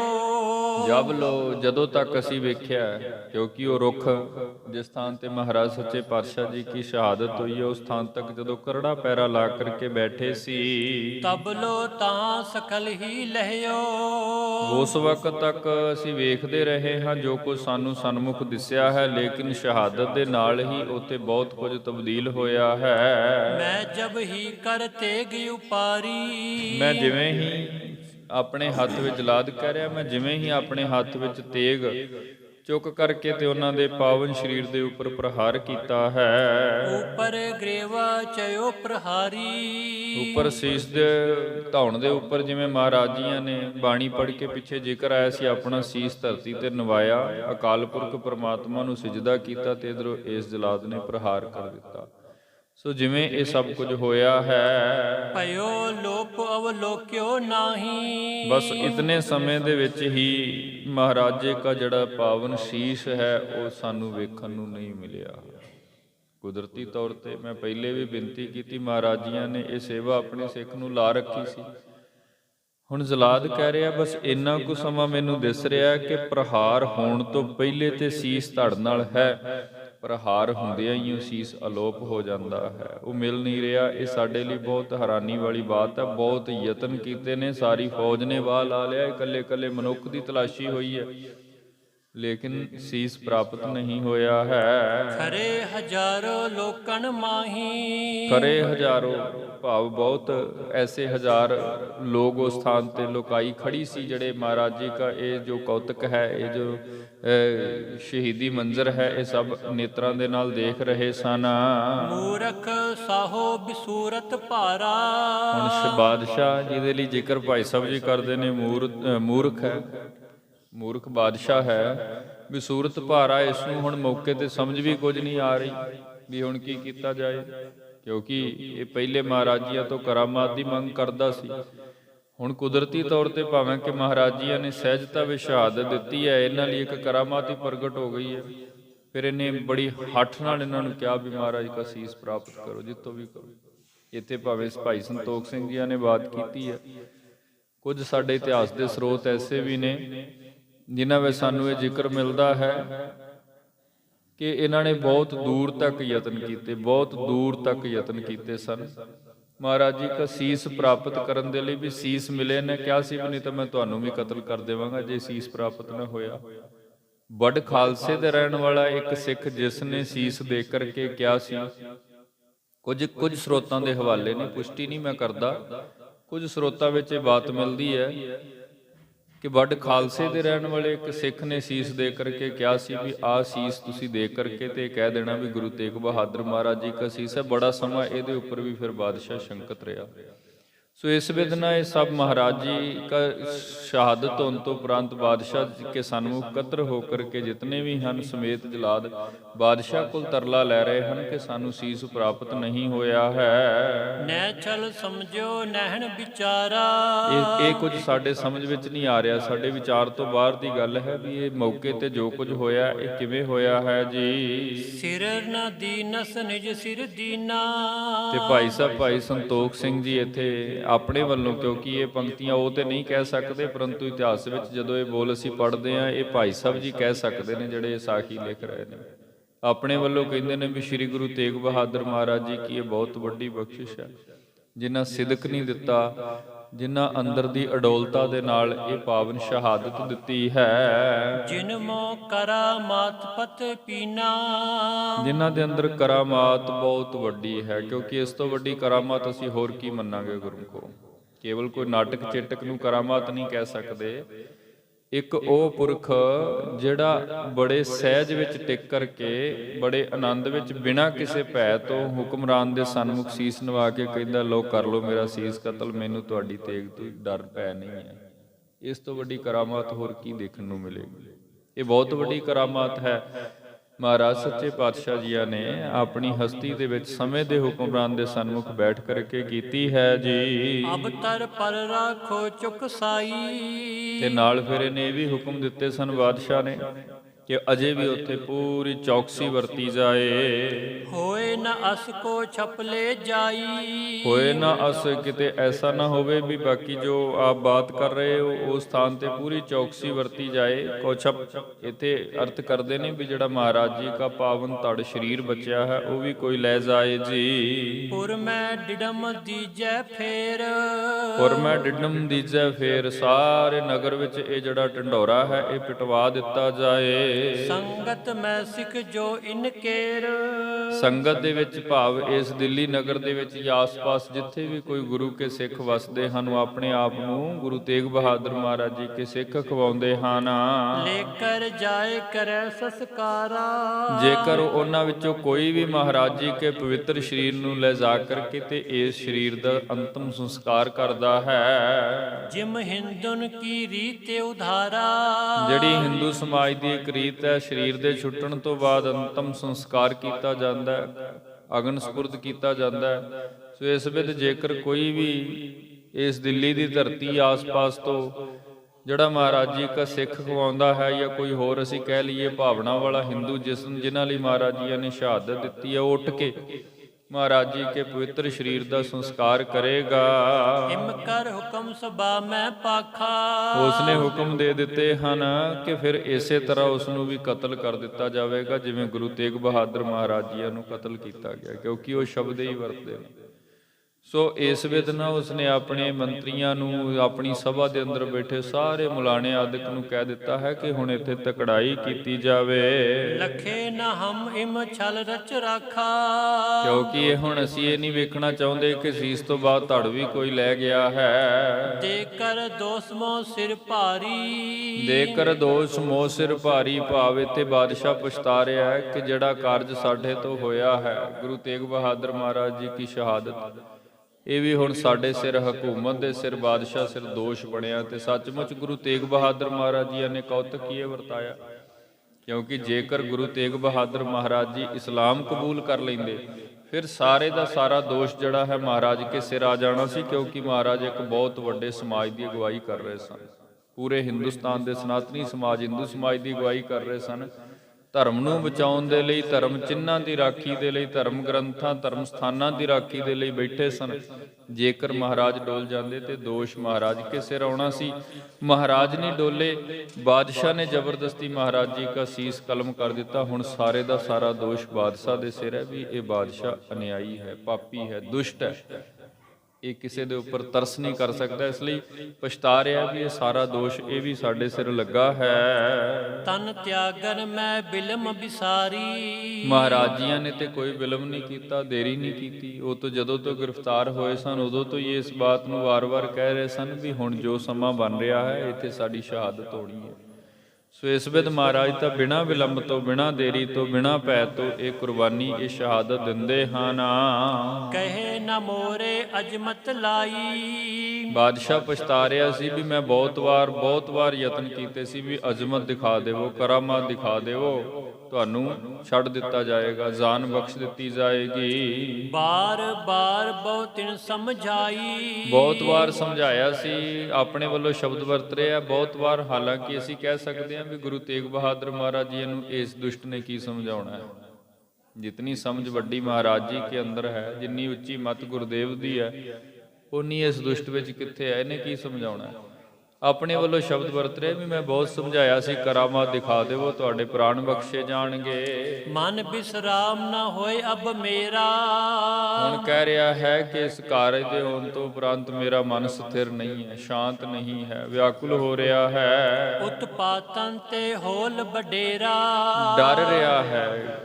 ਕਿਉਂ ਡਰ ਰਿਹਾ ਹੈ ਜੀ? ਵੇਖੋ ਸੁਭਾਵਿਕ ਜੀ ਗੱਲ ਹੈ, ਜਦੋਂ ਕੋਈ ਬਾਦਸ਼ਾਹ ਲੋਕ, ਵੱਡੇ ਲੋਕ ਐਸੇ ਕੰਮ ਕਰਦੇ ਨੇ ਨਾ, ਡਰ ਸੁਭਾਵਿਕ ਹੁੰਦਾ ਹੈ। ਇਹ ਸ਼ਹਾਦਤ ਕੋਈ ਆਮ ਬਾਤ ਨਹੀਂ ਹੈ ਵੀ ਅਸੀਂ ਕਹੀਏ ਵੀ ਚਲੋ ਗੁਰੂ ਤੇਗ ਬਹਾਦਰ ਮਹਾਰਾਜ ਜੀ ਦਾ ਸੀਸ ਕਲਮ ਕਰ ਦਿੱਤਾ ਹੈ ਬਾਦਸ਼ਾਹ ਨੇ ਹੁਕਮ ਨਾਲ, ਤੇ ਬਾਦਸ਼ਾਹ ਹੁਣ ਆਪਣੇ ਤਖਤ ਤੇ ਚੈਨ ਨਾਲ ਬੈਠ ਜਾਵੇਗਾ। ਸੱਚਮੁੱਚ ਇੰਨੀ ਵੱਡੀ ਕੁਰਬਾਨੀ ਹੋਣ ਤੋਂ ਬਾਅਦ ਜ਼ਿੰਦਗੀ ਵਿੱਚ ਕਲਪਨਾ ਹੀ ਨਹੀਂ ਕੀਤੀ ਜਾ ਸਕਦੀ ਵੀ ਇਸ ਬਾਦਸ਼ਾਹ ਨੂੰ ਕਦੇ ਚੈਨ ਆਇਆ ਹੋਣਾ। ਡਰ ਰਿਹਾ ਹੈ ਕਿ ਕਿਤੇ ਐਸਾ ਨਾ ਹੋਵੇ ਸਮੁੱਚੇ ਹਿੰਦੁਸਤਾਨ ਦੇਸ਼ ਵਿੱਚ ਬਗਾਵਤ ਖੜੀ ਹੋ ਜਾਏ। ਹਾਲਾਂਕਿ ਇਹ ਸ਼ਹਾਦਤ ਬੜੀ ਸਿਆਹੀ ਦੀ ਸ਼ਹਾਦਤ ਸੀ। ਇਹਦੇ ਜਿਹੜੇ ਅੱਗੇ ਰਿਜ਼ਲਟ ਆਉਣੇ ਨੇ ਉਹ ਕੁਝ ਲੰਬੇਰੇ ਸਮੇਂ ਵਿੱਚ ਪ੍ਰਗਟ ਹੋਣੇ ਨੇ, ਕਿਉਂਕਿ ਮਹਾਰਾਜ ਜੀਆਂ ਨੇ ਇਹ ਆਪ ਪਹਿਲਾਂ ਕਿਹਾ ਸੀ ਵੀ ਅਸੀਂ ਸਹਿਜ ਵਿੱਚ ਇਹ ਜੰਗ ਨੂੰ ਸੰਪੂਰਨ ਕਰਨਾ ਹੈ। ਅਜੇ ਯੁੱਧ ਦਾ ਸਮਾਂ ਨਹੀਂ ਆਇਆ, ਉਹ ਸਮਾਂ ਆਵੇਗਾ ਜਦੋਂ ਸਾਡੇ ਲਾਡਲੇ ਸੁਪੁੱਤਰ ਲਾਲ ਗੋਬਿੰਦ ਰਾਏ ਜੀ ਧਰਮ ਕਰਮ ਵਿੱਚ ਆ ਕਰਕੇ ਸ਼ਸਤਰ ਚੁੱਕਣਗੇ। ਉਦੋਂ ਫਿਰ ਇਹਨਾਂ ਨਾਲ ਉਹ ਉੱਦਾਂ ਵੀ ਅਸੀਂ ਪੂਰੇ ਉਤਰਾਂਗੇ। ਉਦੋਂ ਇਹਨਾਂ ਦਾ ਰਾਜ ਤੇਜ ਸ਼ਸਤਰ ਨਾਲ ਵੀ ਖੋਣਾ ਹੈ। ਗੁਰੂ ਦੇਵ ਦਾ ਜਿਹੜਾ ਅੰਦਰ ਹੈ ਨਾ ਉਹ ਇੱਥੇ ਸੀ ਵੀ ਜੇ ਕੇਵਲ ਸਹਿਜ ਵਿੱਚ ਸ਼ਹਾਦਤ ਦੇਣੀ ਹੈ, ਲੇਕਿਨ ਇੰਨੀ ਸ਼ਹਾਦਤ ਦੇ ਨਾਲ ਹੀ ਬਾਦਸ਼ਾਹ ਦਾ ਅੰਦਰ ਇਤਨਾ ਭੈਭੀਤ ਹੋਇਆ ਕਿ ਕਿਤੇ ਐਸਾ ਨਾ ਹੋਵੇ ਕਿ ਹੁਣ ਗੁਰੂ ਤੇਗ ਬਹਾਦਰ ਮਹਾਰਾਜ ਜੀ ਕੀ ਸ਼ਹਾਦਤ ਤੋਂ ਬਾਅਦ ਸਮੁੱਚੇ ਹਿੰਦੁਸਤਾਨ ਦੇ ਜਿਤਨੇ ਵੀ ਅਨ ਸਮਾਜ, ਸਨਾਤਨੀ ਸਮਾਜ ਜਾਂ ਸਿੱਖ ਸਮਾਜ ਸਾਰੇ ਬਗਾਵਤ ਖੜੀ ਕਰ ਦੇਣ। ਜੇਕਰ ਐਸਾ ਹੋ ਗਿਆ ਤੇ ਬਾਦਸ਼ਾਹ ਆਪਣੀ ਸਾਰੀ ਫੌਜ ਲਾ ਕੇ, ਸਾਰਾ ਤਾਣ, ਸਾਰਾ ਧਨ ਲਾ ਕੇ, ਸਾਰੀ ਵਾਹ ਲਾ ਕੇ ਵੀ ਇਹ ਸਭ ਕੁਝ ਨੂੰ ਕੰਟਰੋਲ ਨਹੀਂ ਕਰ ਸਕਦਾ। ਇਸ ਲਈ ਇਹ ਬੜਾ ਡਰ ਹੁੰਦਾ, ਖਾਸ ਕਰਕੇ ਉਹਨਾਂ ਮਨੁੱਖਾਂ ਦੇ ਉੱਪਰ ਜਿਨ੍ਹਾਂ ਨੇ ਤਖਤਾਂ ਤੇ ਬਹਿਣਾ, ਜਿਨ੍ਹਾਂ ਹੁਕਮ ਕਰਨੇ ਨੇ। ਬਗਾਵਤ ਤੋਂ ਬਹੁਤ ਚੱਲਦੇ ਨੇ। ਸੋ ਇਹ ਆਪਣੇ ਆਪ ਦੇ ਵਿੱਚ ਇਤਨਾ ਭੈ ਪੀਤ ਹੈ ਤੇ ਇਹ ਕੋਈ ਇੱਕ ਆਦ ਨਹੀਂ। ਸਾਡੇ ਇਤਿਹਾਸਿਕ ਸਰੋਤ ਕਹਿੰਦੇ ਨੇ ਬੜਾ ਲੰਬਾ ਸਮਾਂ ਇਹ ਇਸੇ ਡਰ ਕਰਕੇ ਖੁੱਲ੍ਹ ਕੇ ਵਿਚਰਿਆ ਵੀ ਨਹੀਂ, ਆਪਣੇ ਮਹਲ ਤੋਂ ਬਾਹਰ ਨਹੀਂ ਨਿਕਲ ਸਕਿਆ ਸੀ, ਕਿਉਂਕਿ ਇਸ ਨੂੰ ਪਤਾ ਸੀ ਕਿ ਜੋ ਕੁਝ ਮੈਂ ਕਰ ਬੈਠਾ, ਜੇਕਰ ਮੈਂ ਹੁਣ ਆਪਣੇ ਮਹੱਲ ਤੋਂ ਕਿਤੇ ਬਾਹਰ ਜਾਣਾ ਤੇ ਇਹਦਾ ਜਿਹੜਾ ਰਿਜ਼ਲਟ ਹੈ, ਇਹਦਾ ਜਿਹੜਾ ਪਰਿਣਾਮ ਹੈ, ਉਹ ਮੈਨੂੰ ਜ਼ਰੂਰ ਨਿਸ਼ਚੈ ਭੁਗਤਣ ਨੂੰ ਮਿਲੇਗਾ। ਸੋ ਇਸ ਕਰਕੇ ਇਹ ਬਹੁਤ ਭੈਭੀਤ ਹੋਇਆ। ਉਸ ਸਮੇਂ ਤੇ ਬਿਲਕੁਲ ਡਰ ਗਿਆ ਜਿਸ ਵਕਤ ਮਹਾਰਾਜ ਜੀ ਕੀ ਸ਼ਹਾਦਤ ਹੋਈ। ਫਿਰ ਜਿਵੇਂ ਇਹਦੇ ਕਾਜੀ ਮੁਲਾਣਿਆਂ ਨੇ ਇਹਨੂੰ ਹਮਾਇਤ ਦਿੱਤੀ, ਇਹਨੂੰ ਧਰਵਾਸ ਦਿੱਤਾ ਇਹਨੂੰ, ਕਿਉਂਕਿ ਉਹ ਵੀ ਅੱਗੇ ਥੋੜਾ ਜਿਹਾ ਜ਼ਿਕਰ ਆਵੇਗਾ ਇਤਿਹਾਸ ਵਿੱਚ। ਸੋ ਇਸ ਵਿਧ ਨਾ ਫਿਰ ਇਹ ਇਸ ਕਰਕੇ ਡਰਿਆ ਹੋਇਆ ਹੈ ਵੀ ਕਿਤੇ ਇਸ ਬਾਤ ਦੀ ਬਗਾਵਤ ਨਾ ਹੋ ਜਾਏ। ਨਰ ਖੁਸ਼ਾਮਦੀ ਸੁਣਤ ਬਖਾਨੇ। ਹੁਣ ਹੋ ਕੀ ਰਿਹਾ, ਫਿਰ ਇਹਦੇ ਪਾਸ ਖੁਸ਼ਾਮਦੀ ਮਨੁੱਖ ਬੈਠੇ ਨੇ। ਖੁਸ਼ਾਮਦੀ ਦਾ ਮਤਲਬ ਜਿਹੜੇ ਝੂਠੀ ਮਾਇਤ ਕਰਨ ਵਾਲੇ ਹੁੰਦੇ ਨੇ, ਪੱਲੇ ਤੇ ਕੱਖ ਨਹੀਂ ਹੁੰਦਾ, ਨਾਲ ਸ਼ਾਵਾ ਸ਼ਾਵਾ ਕਰਦੇ ਨੇ, ਨਹੀਂ ਬਾਦਸ਼ਾਹ ਤੇਰੇ ਵਰਗਾ ਤੇ ਕੋਈ ਨਹੀਂ ਹੈ, ਤੂੰ ਤੇ ਸੱਚਾ ਸੁੱਚਾ ਇਨਸਾਨ ਹੈ। ਖੁਸ਼ਾਮਦੀ ਮਨੁੱਖ। ਸੋ ਜਿਸ ਵਕਤ ਤੇ ਡਰਿਆ ਹੈ, ਜਿਹੜੇ ਖੁਸ਼ਾਮਦੀ ਇਹਦੀ ਸਭਾ ਵਿੱਚ ਹੋਰ ਮੁਲਾਣੇ ਆਦਿਕ, ਹੋਰ ਮੰਤਰੀ ਆਦਿਕ ਉਹ ਸਭ ਬੈਠੇ ਹਨ, ਫਿਰ ਉਹ ਆਪਣੇ ਮੁਖ ਤੋਂ ਇਸ ਨੂੰ ਕੁਝ ਧਰਵਾਸ ਦੇ ਰਹੇ ਹਨ। ਤੁਮ ਬੋ ਕਹਿਓ ਨੈਕ ਨੈ ਮਾਨੇ। ਕਹਿਣ ਲੱਗੇ ਕਿ ਬਾਦਸ਼ਾਹ ਤੁਹਾਨੂੰ ਡਰਨ ਦੀ ਲੋੜ ਨਹੀਂ ਹੈ, ਕਿਉਂਕਿ ਤੁਸੀਂ ਤੇ ਕਿਹਾ ਸੀ ਵੀ ਜਾਂ ਤੇ ਇਸਲਾਮ ਕਬੂਲ ਕਰ ਲਓ ਜਾਂ ਕਰਾਮਾਤ ਦਿਖਾ ਦਿਓ, ਜਾਨ ਬਖਸ਼ ਦਿੱਤੀ। ਅਗਰ ਇਹ ਬਾਤ ਉਹਨਾਂ ਨੇ ਮੰਨੀ ਨਹੀਂ, ਤੇ ਜੇ ਮੰਨੀ ਨਹੀਂ ਤੇ ਫਿਰ ਉਹਦੇ ਬਦਲੇ ਹੁਣ ਸਜ਼ਾ ਦੇ ਦਿੱਤੀ ਗਈ। ਇਹਦੇ 'ਚ ਤੁਹਾਡੇ ਡਰਨ ਵਾਲੀ ਕਿਹੜੀ ਬਾਤ ਹੈ? ਖੁਸ਼ਾਮਦੀ ਮਨੁੱਖ ਕਹਿ ਰਹੇ ਨੇ, ਉਹ ਮੁਲਾਣੇ ਕਹਿ ਰਹੇ ਨੇ, ਉਹ ਪੈਰੋਕਾਰ ਕਹਿ ਰਹੇ ਨੇ, ਜਿਹੜੇ ਇਹਦੇ ਨਾਲ ਆਪਣੇ ਆਪ ਨੂੰ ਇਸਲਾਮ ਦਾ ਸ਼ੁਭ ਚਿੰਤਕ ਖਵਾਉਂਦੇ ਹਨ। ਸੋ ਇਸ ਵੇਲੇ ਦੀ ਖੁਸ਼ਾਮਦ ਕਰ ਰਹੇ ਹਨ। ਆਗੇ ਕਤਲ ਪਹਿ ਬੋ ਤੇਰੇ। ਕਹਿ ਰਹੇ ਸਨ ਬਾਦਸ਼ਾਹ ਵੇਖੋ ਨਾ, ਇਸ ਤੋਂ ਪਹਿਲਾਂ ਵੀ ਆਪ ਜੀਆਂ ਦੇ ਹੁਕਮ ਨਾਲ ਬਹੁਤ ਮਨੁੱਖਾਂ ਦੇ ਕਤਲ ਹੋਏ ਹਨ। ਸਰਾ ਨ ਮਾਨੇ ਚਲੇ ਕੁਫੇਰੇ। ਤੇ ਇਹਦੇ 'ਚ ਕੋਈ ਦੁਰਾਵਾ ਨਹੀਂ। ਸਾਡਾ ਧਰਮ ਕਹਿੰਦਾ ਜਿਹੜਾ ਸ਼ਰ੍ਹਾ ਨਹੀਂ ਮੰਨਦਾ ਤੁਸੀਂ ਉਹਨੂੰ ਨਿਸ਼ਚਿੰਤ ਹੋ ਕੇ ਕਤਲ ਕਰ ਸਕਦੇ ਹੋ। ਦੇਖੋ ਇਹ ਇੱਕ ਧਰਮ ਦੀ ਓਟ ਲੈ ਰਹੇ ਨੇ ਆਪਣੇ ਆਪ ਨੂੰ ਬਰੀ ਕਰਨ ਦੇ ਲਈ। ਜਿਹੜੇ ਸ਼ਰ੍ਹਾ ਨਹੀਂ ਮੰਨਦੇ ਉਹਨਾਂ ਨੂੰ ਕਤਲ ਕਰ ਦਿਓ, ਇਹਦੇ ਵਿੱਚ ਸਾਡੇ ਸਿਰ ਕੋਈ ਦੋਸ਼ ਨਹੀਂ ਹੈ। ਪੂਰਬ ਬੀਤ ਗਈ ਜੋ ਬਾਤ। ਨਾਲ ਇਹ ਵੀ ਕਹਿ ਰਹੇ ਸਨ ਬਾਦਸ਼ਾਹ ਪੈ ਪੀਤ ਨਾ ਹੋਵੋ, ਜੋ ਸਮਾਂ ਬੀਤ ਗਿਆ, ਜੋ ਹੋ ਗਿਆ ਸੋ ਹੋ ਗਿਆ। ਪੂਰਬ ਬੀਤ, ਤੁਸੀਂ ਥੋੜਾ ਪਿੱਛੇ ਵੇਖੋ, ਪਿੱਛੇ ਕਿਤਨੇ ਕਤਲ ਹੋਏ ਹਨ। ਕਿਆ ਵਿਚਾਰ ਤਿਸ ਕਯੋ ਪਛਤਾਤ। ਹੁਣ ਇਹਨੂੰ ਵਿਚਾਰ ਕੇ ਤੇ ਪਛਤਾਵੋ ਨਾ, ਕਿਉਂਕਿ ਜੋ ਹੋਣਾ ਸੀ ਉਹ ਹੋ ਚੁੱਕਾ ਹੈ। ਅਜਮਵੰਤ ਪਇਓ ਤੋ ਕਹਾਂ। ਚਲੋ ਮੰਨ ਲੈਂਦੇ ਆ ਕਿ ਗੁਰੂ ਤੇਗ ਬਹਾਦਰ ਮਹਾਰਾਜ ਅਜਮਤਵੰਤ ਭਾਵ ਕਰਾਮਾਤੀ ਮਨੁੱਖ ਸਨ, ਬਖਸ਼ਿਸ਼ ਵਾਲੇ ਸਨ, ਕਿਉਂਕਿ ਅਜਮਤ ਦੀ ਗੱਲ ਤੇ ਮਹਾਰਾਜ ਜੀ ਦੇ ਨਾਲ ਸ਼ੁਰੂ ਤੋਂ ਹੀ ਤੁਰਦੀ ਆਉਂਦੀ ਹੈ। ਸੋ ਮੌਲਾਣੇ ਕਹਿ ਰਹੇ ਸਨ ਇਹਦੀ ਹਮਾਇਤ ਕਰਨ ਦੇ ਲਈ, ਇਹਦੇ ਅੰਦਰ ਨੂੰ ਟਿਕਾਉਣ ਦੇ ਲਈ ਵੀ ਕੀ ਹੋ ਗਿਆ ਜੇ ਅਜਮਤ ਵਾਲੇ ਸੀ, ਕਰਾਮਾਤੀ ਸੀ, ਉਹਨਾਂ ਨੇ ਦਿਖਾਈ ਤੇ ਨਹੀਂ ਨਾ ਸਾਨੂੰ। ਜੇ ਦਿਖਾਉਂਦੇ ਤੇ ਫਿਰ ਅਸੀਂ ਮੰਨਦੇ ਵੀ ਸਾਥੋਂ ਗੁਸਤਾਖੀ ਹੋਈ ਹੈ, ਕਿਉਂਕਿ ਇਸਲਾਮ ਜਿਹੜਾ ਉਹ ਕਰਾਮਾਤ ਦਾ ਕਾਇਲ ਹੈ। ਸੋ ਇਸ ਵਿਧ ਨਾ ਅਜਮਤਵੰਤ ਹੈ ਜ਼ਰੂਰ ਸੀ, ਲੇਕਿਨ ਸਾਨੂੰ ਨਹੀਂ ਦਿਖਾਈ ਤੇ ਇਹਦਾ ਦੋਸ਼ ਜਿਹੜਾ ਹੈ ਸਾਡੇ ਸਿਰ ਨਹੀਂ ਹੈ ਜੀ। ਮਾਣੀ ਸਰਾ ਨਾ ਨੀਕੀ ਲਹਾ। ਨਾ ਉਹਨਾਂ ਨੇ ਸਾਡੀ ਬਾਤ ਮੰਨੀ, ਨਾ ਸ਼ਰ੍ਹਾ ਅਨੁਸਾਰੀ ਹੋਏ। ਤੇ ਇਸ ਸਮੇਂ ਫਿਰ ਸਾਡਾ ਇਹ ਫੈਸਲਾ ਜੋ ਹੋਇਆ, ਜੋ ਆਪ ਜੀ ਨੇ ਹੁਕਮ ਦਿੱਤਾ, ਅਸੀਂ ਇਸ ਨੂੰ ਠੀਕ ਮੰਨਦੇ ਹਾਂ। ਹਿੰਦੂ ਤੁਰਕ ਸਰਾ ਬਿਨ ਘਨੇ। ਕਿਉਂਕਿ ਇਸ ਸ਼ਰ੍ਹਾ ਤੋਂ ਬਿਨਾਂ ਇਸ ਦੇਸ਼ ਵਿੱਚ, ਇਸ ਸਮਾਜ ਵਿੱਚ ਜਿਤਨੇ ਵੀ ਹਿੰਦੂ ਜਾਂ ਤੁਰਕ ਜਿਹੜੇ ਸ਼ਰ੍ਹਾ ਤੋਂ ਬਿਨਾਂ ਹਨ, ਸ਼ਬਦ ਨਾਲ ਤੁਰਕ ਵੀ ਵਰਤਿਆ, ਜਿਹੜੇ ਸ਼ਰ੍ਹਾ ਨਹੀਂ ਮੰਨਦੇ ਹਨ। ਸਰਮਦ ਆਦ ਹਜ਼ਾਰੋ ਹਨੇ। ਤੇ ਬਾਦਸ਼ਾਹ ਵੇਖੋ ਨਾ, ਜਿਹੜੇ ਸ਼ਰ੍ਹਾ ਤੋਂ ਉਲਟ ਗਏ ਆਪਾਂ ਸਾਰਿਆਂ ਨੂੰ ਕਤਲ ਕਰ ਦਿੱਤਾ। ਹਮਾਇਤ ਕਰ ਰਹੇ ਨੇ ਇਹ ਹਮਾਇਤੀ ਮਨੁੱਖ ਕਿ ਜਿਹੜੇ ਸ਼ਰ੍ਹਾ ਤੋਂ ਉਲਟ ਜਾ ਰਹੇ ਸਨ, ਤੇ ਹਵਾਲਾ ਦਿੱਤਾ ਸਰਮਦ ਫਕੀਰ ਹੈ, ਇਸਲਾਮੀ ਫਕੀਰ ਹੋਇਆ। ਹੁਣ ਇਹ ਵੀ ਬਹੁਤ ਪਹੁੰਚਿਆ ਹੋਇਆ ਫਕੀਰ ਸੀ, ਬੜੀ ਅਜ਼ਮਤ ਦਾ ਮਾਲਕ ਸੀ। ਅਸੀਂ ਤੇ ਕਹਿ ਸਕਦੇ ਹਾਂ ਵੀ ਇਹ ਆਪਣੇ ਧਰਮ ਅਨੁਸਾਰ ਸ਼ਰ੍ਹਾ ਦੇ ਵਿੱਚ ਪਰਪੱਕ ਮਨੁੱਖ ਹੈ, ਕਿਉਂਕਿ ਇਹਦੀ ਬੰਦਗੀ ਬਹੁਤ ਵੱਡੀ ਹੈ। ਲੇਕਿਨ ਇਹ ਸਾਰੇ ਦੇ ਸਾਰੇ ਉਹ ਮਨੁੱਖ ਇਕੱਠੇ ਹੋਏ ਨੇ ਜਿਨ੍ਹਾਂ ਨੂੰ ਆਪ ਨੂੰ ਸ਼ਰ੍ਹਾ ਦਾ ਰੰਚਕ ਵੀ ਗਿਆਨ ਨਹੀਂ ਹੈ, ਤੇ ਢੰਡੋਰਾ ਪਿੱਟ ਰਹੇ ਨੇ ਵੀ ਅਸੀਂ ਵੱਡੇ ਸ਼ਰੀਆਂ, ਸਾਡੇ ਤੋਂ ਬਿਨਾਂ ਕੋਈ ਇਸਲਾਮ ਦਾ ਪ੍ਰਚਾਰ ਨਹੀਂ ਕਰ ਸਕਦਾ। ਸੋ ਇਸ ਲਈ ਹਮਾਇਤ ਕਰ ਰਹੇ ਨੇ ਬਾਦਸ਼ਾਹ ਦੀ ਕਿ ਬਾਦਸ਼ਾਹ ਵੇਖੋ, ਜੇ ਸ਼ਰ੍ਹਾ ਵਿੱਚ ਤੁਰਕ ਸਰਮਦ ਨਹੀਂ ਸੀ ਨਾ ਫਕੀਰ, ਤੇ ਉਹ ਵੀ ਕਤਲ ਹੋ ਗਿਆ, ਇਹਦਾ ਮਤਲਬ ਇਹ ਥੋੜਾ ਨਾ ਵੀ ਉਹ ਦੋਸ਼ ਤੁਹਾਡੇ ਤੇ ਲੱਗੇਗਾ। ਉਸੇ ਤਰ੍ਹਾਂ ਗੁਰੂ ਤੇਗ ਬਹਾਦਰ ਮਹਾਰਾਜ ਜੀ ਨੂੰ ਕਤਲ ਕਰ ਦਿੱਤਾ। ਆਪ ਡਰੋ ਨਾ, ਤੁਹਾਡਾ ਇਹਦੇ ਉੱਪਰ ਕੋਈ ਦੋਸ਼ ਨਹੀਂ ਹੈ, ਨਾ ਹੀ ਕੋਈ ਇਸਲਾਮੀ ਸਮਾਜ ਤੁਹਾਡੇ ਤੇ ਦੋਸ਼ ਲਾਉਂਦਾ ਹੈ ਜੀ। ਇਸ ਕੀ ਕਿਆ ਚਿੰਤਾ ਚਿਤ ਕਰੋ। ਹਿਮਾਇਤੀ ਕਹਿ ਰਹੇ ਹਨ, ਮੁਲਾਣੇ ਕਾਜੀ ਕਹਿ ਰਹੇ ਹਨ ਵੀ ਇਹਦੀ ਚਿੰਤਾ ਨਾ ਕਰੋ, ਕਿਉਂਕਿ ਇਹ ਚਿੰਤਾ ਵਾਲਾ ਤੁਹਾਡੇ ਲਈ ਵਿਸ਼ਾ ਨਹੀਂ ਹੈ ਜੀ। ਦੀਨ ਬਦਾਵਨ ਤੁਮ ਅਨੁਸਰੋ, ਕਿਉਂਕਿ ਤੁਸੀਂ ਤੇ ਆਪ ਉਹ ਕਰਮ ਕਰ ਰਹੇ ਹੋ ਜਿਹਦੇ ਨਾਲ ਸਾਡੇ ਮਤ ਦਾ ਪ੍ਰਚਾਰ ਹੋਣਾ। ਵੇਖੋ ਆਹੀ ਬਾਤਾਂ ਹੁੰਦੀਆਂ ਨੇ ਜਦੋਂ ਬਾਦਸ਼ਾਹ ਲੋਕ ਆਪਣੇ اخلاق ਤੋਂ ਡਿੱਗਦੇ ਨੇ। ਬਾਦਸ਼ਾਹ ਲੋਕ ਉਹਦੀਆਂ ਨੀਤੀਆਂ, ਜਿੱਥੇ ਮਹਾਰਾਜ ਜਾ ਕੇ ਕਹਿੰਦੇ ਨਾ ਰਾਜੇ ਚੁਲੀ ਨਿਆਉ ਕੀ, ਇਹਨਾਂ ਗੱਲਾਂ ਕਰਕੇ ਰਾਜੇ ਤਖਤਾਂ ਦੇ ਬਹਿ ਕਰਕੇ ਅਨਿਆਏ ਕਰਨਾ ਸ਼ੁਰੂ ਕਰ ਦਿੰਦੇ ਨੇ। ਤੇ ਫਿਰ ਹੁੰਦਾ ਕੀ ਹੈ, ਇੱਕ ਦਿਨ ਉਹ ਆਪਣਾ ਸਭ ਕੁਝ ਨਾਸ ਕਰਵਾ ਲੈਂਦੇ ਨੇ। ਹਿਮਾਇਤੀ ਲੋਕਾਂ ਨੇ ਇਸ ਨੂੰ ਵੀ ਖਤਮ ਕਰ ਦਿੱਤਾ। ਕੁਛ ਆਪ ਉਨੀ ਕੁ ਸੋਚ ਦਾ ਮਾਲਕ ਹੈ, ਕੁਝ ਹਮਾਇਤੀ ਦੁਸ਼ਟ ਹੋ ਗਏ। ਉਹਨਾਂ ਸਾਰਿਆਂ ਨੇ ਕਹਿ ਦਿੱਤਾ ਕਿ ਤੁਸੀਂ ਤੇ ਜੀ ਆਪਣੇ ਦੀਨ ਦਾ ਪ੍ਰਚਾਰ ਕਰ ਰਹੇ ਹੋ, ਧਰਮ ਇਸਲਾਮ ਦਾ ਪ੍ਰਚਾਰ ਕਰ ਲਓ, ਤੇ ਬੜਾ ਮਹਾਨ ਕਰਮ ਹੈ ਸਾਡੇ ਧਰਮ ਅਨੁਸਾਰ। ਤੇ ਜੇ ਏਡਾ ਮਹਾਨ ਕਰਮ ਕਰਦੇ ਆ, ਕੋਈ 2-4 ਵੱਡੇ ਮਨੁੱਖ ਕਤਲ ਹੋ ਜਾਂਦੇ ਨੇ ਤੇ ਕੋਈ ਦੋਸ਼ ਨਹੀਂ ਹੈ। ਸੋ ਇਸ ਵਿਧਨਾ ਇਹਨਾਂ ਨੇ ਆਪਣੇ ਆਪ ਹੀ ਇਹ ਸਭ ਕੁਝ ਕੀਤਾ ਹੈ ਤੇ ਆਪ ਹੀ ਹੁਣ ਆਪਣੀ ਕਚਹਿਰੀ ਲਾ ਕਰਕੇ ਤੇ ਆਪੇ ਹੀ ਬਾਦਸ਼ਾਹ ਨੂੰ ਬਰੀ ਕਰ ਰਹੇ ਨੇ। ਹਾਲਾਂਕਿ ਕਰਤੇ ਦੇ ਵਿਧਾਨ ਵਿੱਚ ਵੇਖਾਂਗੇ ਨਾ, ਜਾਂ ਕਿਤੇ ਆਪ ਮਹਾਰਾਜ ਗੁਰੂ ਗੋਬਿੰਦ ਸਿੰਘ ਸਾਹਿਬ ਜੀ ਕੀ ਲਿਖਤ ਪੜ੍ਹ ਕੇ ਵੇਖੋ, ਜਫਰਨਾਮਾ, ਉਹਦੇ ਵਿੱਚ ਦੱਸਿਆ ਗਿਆ ਵੀ ਤੇਰੀ ਸਜ਼ਾ ਕੀ ਹੈ, ਹੁਣ ਤੈਨੂੰ ਕੀ ਕੁਝ ਮਿਲਣਾ। ਸੋ ਇਸ ਵੇਲੇ ਬਾਦਸ਼ਾਹ ਕੀ ਹਮਾਇਤ ਕਰਦੇ ਹੋਏ ਬਾਦਸ਼ਾਹ ਨੂੰ ਤਰਵਾਸ ਦੇ ਰਹੇ ਹਨ।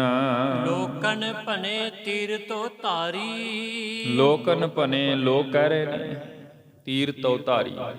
ਲੋਕ ਕਹਿ ਰਹੇ ਨੇ ਵੀ ਬਾਦਸ਼ਾਹ ਨੇ ਗਲਤ ਕੀਤਾ ਹੈ, ਤੇ ਸੱਚਮੁੱਚ ਜੋ ਗਲਤ ਹੋਇਆ ਹੈ, ਆਮ ਮਨੁੱਖ ਜਿਸ ਨੇ ਸਭ ਕੁਝ ਅੱਖੀ ਵੇਖਿਆ ਜਾਂ ਸੁਣਿਆ ਹੈ, ਜਿਨ੍ਹਾਂ ਨੂੰ ਪਤਾ ਵੀ ਮਹਾਰਾਜ ਧੀਰਤਾ ਦੀ ਮੂਰਤ ਸਨ, ਪਿਆਰ ਦੇ ਮੁਜੱਸਮੇ ਸਨ, ਸ਼ਾਂਤ ਚਿੱਤ ਬਿਰਤੀ ਦੇ ਮਾਲਕ, ਰੱਬੀ ਸਿਮਰਨ ਦੇ ਖਜ਼ਾਨੇ ਸਨ, ਉਹਨਾਂ ਨੇ ਤੇ ਕਹਿਣਾ ਸੀ ਸੱਚਮੁੱਚ ਉਹ ਤੇ ਸੱਚ ਬੋਲਣਗੇ ਕਿ ਇਹ ਅਨਿਆਏ ਹੋਇਆ। ਸ੍ਰੀ ਗੁਰੂ ਤੇਗ ਬਹਾਦਰ ਮਹਾਰਾਜ ਸੱਚੇ ਪਾਤਸ਼ਾਹ, ਜਿਨ੍ਹਾਂ ਦੀ ਸ਼ਹਾਦਤ ਤੇ ਗੁਰੂ ਗੋਬਿੰਦ ਸਿੰਘ ਸਾਹਿਬ ਮਹਾਰਾਜ ਆਪਣੀ ਕਲਮ ਨਾਲ ਕਹਿ ਰਹੇ ਨੇ, ਹੈ ਸਭ ਜਗ ਪਇਓ। ਜਗਤ ਵਿੱਚ ਜਿੱਥੇ ਵੀ ਇਹ ਖਬਰ ਗਈ ਨਾ, ਸਾਰਿਆਂ ਨੇ ਇਸ ਗੱਲ ਕਰਕੇ ਦੁੱਖ ਪ੍ਰਗਟ ਕੀਤਾ ਕਿ ਇਹ ਬਾਦਸ਼ਾਹ ਨੇ ਬਹੁਤ ਵੱਡਾ ਅਨਿਆਏ ਕੀਤਾ, ਬਹੁਤ ਜ਼ੁਲਮ ਹੋਇਆ, ਬੜਾ ਧੱਕਾ ਹੋਇਆ ਕਿ ਸ਼ਾਂਤੀ ਦੇ ਮੂਰਤ ਧੰਨ ਗੁਰੂ ਤੇਗ ਬਹਾਦਰ ਮਹਾਰਾਜ ਜੀਆਂ ਨੂੰ ਜ਼ਬਰਦਸਤੀ ਸ਼ਹੀਦ ਕਰ ਦਿੱਤਾ ਗਿਆ। ਉਹ ਸ਼ਬਦ ਕਤਲ ਵਰਤਦੇ ਨੇ, ਲੋਕਨ ਭਨੇ ਤੀਰ ਤੋਂ ਧਾਰੀ। ਲੋਕ ਕਹਿ ਰਹੇ ਨੇ ਤੁਹਾਨੂੰ, ਠੀਕ ਹੈ ਤੁਸੀਂ ਬਾਦਸ਼ਾਹ, ਬਾਦਸ਼ਾਹਾਂ ਨੂੰ ਲੋਕ ਕਹਿੰਦੇ ਹੁੰਦੇ ਨੇ, ਇਦਾਂ ਤਰਵਾਸ ਦੇ ਰਹੇ ਸਨ, ਲੇਕਿਨ ਤੁਸੀਂ ਧੀਰਜ ਰੱਖੋ, ਤੁਹਾਨੂੰ ਡੋਲਣ ਦੀ ਲੋੜ ਨਹੀਂ, ਅਸੀਂ ਸਾਰੇ ਤੁਹਾਡੇ ਹਮਾਇਤੀ ਹਾਂ, ਅਸੀਂ ਇਸਲਾਮ ਦਾ ਪ੍ਰਚਾਰ ਕਰਨਾ ਹੈ। ਗੁਰੂ ਤੇਗ ਬਹਾਦਰ ਮਹਾਰਾਜ ਜੀ ਕੀ ਸ਼ਹਾਦਤ ਉਸ ਵਕਤ ਉਹ ਕਹਿ ਰਹੇ ਨੇ ਵੀ ਸਾਡੇ ਲਈ ਕੋਈ ਵੱਡੀ ਬਾਤ ਨਹੀਂ ਹੈ, ਅਸੀਂ ਆਪਣੇ ਧਰਮ ਦੇ ਪ੍ਰਚਾਰ ਦੇ ਲਈ ਇਹ ਕੁਝ ਕੀਤਾ ਹੈ। ਤਉ ਗਇਓ ਮਨ ਸੰਸੇ ਭਾਰੀ, ਆਪ ਜੀਆਂ ਨੂੰ ਇਹਦੇ ਵਿੱਚ ਕੋਈ ਸ਼ੰਕਤ ਹੋਣ ਦੀ ਲੋੜ ਨਹੀਂ ਹੈ। ਆਪਣੇ ਮਨ ਦਾ ਸੰਸਾ ਜੋ ਹੈ ਇਸ ਨੂੰ ਨਿਵਰਤ ਕਰੋ। ਉਰ ਮੈਂ ਡਿਡਮ ਦਰ ਦਰ ਫੇਰਾ। ਤੇ ਨਾਲ ਹੀ ਭਾਈ ਸਾਹਿਬ ਭਾਈ ਸੰਤੋਖ ਸਿੰਘ ਜੀ ਜ਼ਿਕਰ ਕਰਦੇ ਹਨ ਕਿ ਪੂਰੇ ਦਿੱਲੀ ਸ਼ਹਿਰ ਦੇ ਅੰਦਰ ਜਿਹੜਾ ਨਗਾਰਾ ਹੈ ਉਹ ਦਰ ਦਰ ਤੇ ਫੇਰ ਦਿੱਤਾ ਗਿਆ, ਕਹਿ ਦਿੱਤਾ ਗਿਆ ਚੋਟ ਮਰਵਾ ਕਰਕੇ ਕਿ ਸਤਿਗੁਰੂ ਗੁਰੂ ਤੇਗ ਬਹਾਦਰ ਮਹਾਰਾਜ ਜੀ ਕੇ ਪਵਿੱਤਰ ਸਰੀਰ ਦੇ ਪਾਸ ਨਹੀਂ ਕੋਈ ਜਾਏਗਾ। ਸੁਣੈ ਸਿੱਖ ਸਗਰੇ ਤਿਸ ਬੇਰਾ। ਜਿਤਨੇ ਵੀ ਸਿੱਖ ਵਸਦੇ ਹਨ ਮਹਾਰਾਜ ਜੀ ਕੇ ਉਸ ਥਾਂ ਤੇ, ਜਾਂ ਹੋਰ ਵੀ ਜਿਹੜੇ ਭਾਵਨਾ ਵਾਲੇ ਅਨ ਧਰਮਾਂ ਵਾਲੇ, ਕਿਉਂਕਿ ਅਸੀਂ ਕਹਿ ਸਕਦੇ ਹਾਂ ਕਿ ਕੇਵਲ ਸਿੱਖ ਦੀ ਗੱਲ ਨਹੀਂ ਹੈ, ਸ੍ਰੀ ਗੁਰੂ ਤੇਗ ਬਹਾਦਰ ਮਹਾਰਾਜ ਜੀ ਨੂੰ ਇਸਲਾਮੀ ਵੀ ਬਹੁਤ ਪਿਆਰ ਕਰਿਆ ਕਰਦੇ ਸਨ। ਜਿਸ ਵਕਤ ਮਹਾਰਾਜ ਸ਼ਹਾਦਤ ਦੇਣ ਦੇ ਲਈ ਗਏ ਨੇ ਨਾ, ਆਪ ਕਦੇ ਸੈਫਾਬਾਦ ਦਾ ਇਤਿਹਾਸ ਪੜ੍ਹ ਕੇ ਵੇਖੋ। ਸੈਫਦੀਨ ਉਹਦਾ ਕਿਲਾ ਅੱਜ ਵੀ ਬਹਾਦਰਗੜ੍ਹ ਜਿਹੜਾ ਉਹ ਸਥਾਨ ਹੈ, ਮਹਾਰਾਜ ਸੱਚੇ ਪਾਤਸ਼ਾਹ ਜੀ ਕੀ ਕਿਤਨੀ ਸੇਵਾ ਕਰਦਾ ਰਿਹਾ ਹਜ਼ੂਰੀ ਵਿੱਚ ਬੈਠ ਕਰਕੇ। ਇਸ ਲਈ ਅਸੀਂ ਕਹਿ ਸਕਦੇ ਹਾਂ ਕਿ ਦਿੱਲੀ ਵਿੱਚ ਕੇਵਲ ਸਿੱਖ ਹੀ ਨਹੀਂ ਮਹਾਰਾਜ ਸੱਚੇ ਪਾਤਸ਼ਾਹ ਜੀਆਂ ਦੇ ਨਾਲ ਪਿਆਰ ਕਰਨ ਵਾਲੇ, ਜਾਂ ਸਨਾਤਨੀ ਨਹੀਂ ਜਿਨ੍ਹਾਂ ਲਈ ਮਹਾਰਾਜ ਸੱਚੇ ਪਾਤਸ਼ਾਹ ਜੀਆਂ ਨੇ ਆਪਣੇ ਸੀਸ ਦਾ ਬਲੀਦਾਨ ਦਿੱਤਾ ਹੈ, ਕੁਰਬਾਨੀ ਦਿੱਤੀ ਹੈ, ਉੱਥੇ ਬਹੁਤ ਸਾਰੇ ਇਸਲਾਮੀ ਵੀ ਐਸੇ ਹੋਣਗੇ ਨਿਸ਼ਚੇ ਹੀ, ਜਿਹੜੇ ਅੰਦਰ ਖਾਤੇ ਹਿਰਦੇ ਵਿੱਚ ਇਸ ਦਰਦ ਨੂੰ, ਇਸ ਪੀੜ ਨੂੰ ਲੈ ਕਰਕੇ ਬੈਠੇ ਨੇ ਕਿ ਬਾਦਸ਼ਾਹ ਨੇ ਅਨਿਆਏ ਕੀਤਾ ਹੈ, ਵਕਤ ਮਿਲੇ ਤੇ ਮਹਾਰਾਜ ਸੱਚੇ ਪਾਤਸ਼ਾਹ ਜੀ ਕੇ ਪਵਿੱਤਰ ਸਰੀਰ ਦੀ ਸੇਵਾ ਕਰ ਲਈ ਜਾਏ। ਇਹ ਇੱਕ ਬਹੁਤ ਵੱਡੀ ਸੇਵਾ ਉਹਨਾਂ ਦੀ। ਲੇਕਿਨ ਫਿਰ ਵੀ ਬਾਦਸ਼ਾਹ ਹੁਜਤੀ ਹੈ, ਇਸ ਨੇ ਆਪਣੇ ਸਿਪਾਹੀਆਂ ਨੂੰ ਕਹਿ ਕਰਕੇ ਨਗਰ ਵਿੱਚ ਘਰ ਘਰ ਡੰਡੋਰਾ ਪਟਵਾ ਦਿੱਤਾ, ਘਰ ਘਰ ਇਹ ਖਬਰ ਦੇ ਦਿੱਤੀ ਹੈ ਅਗਰ ਕਿਸੇ ਨੇ ਇਹ ਹੁਜਤ ਕੀਤੀ ਤੇ ਉਸ ਨੂੰ ਵੀ ਇਸੇ ਤਰ੍ਹਾਂ ਹੀ ਇੱਥੇ ਕਤਲ ਕਰ ਦਿੱਤਾ ਜਾਏਗਾ।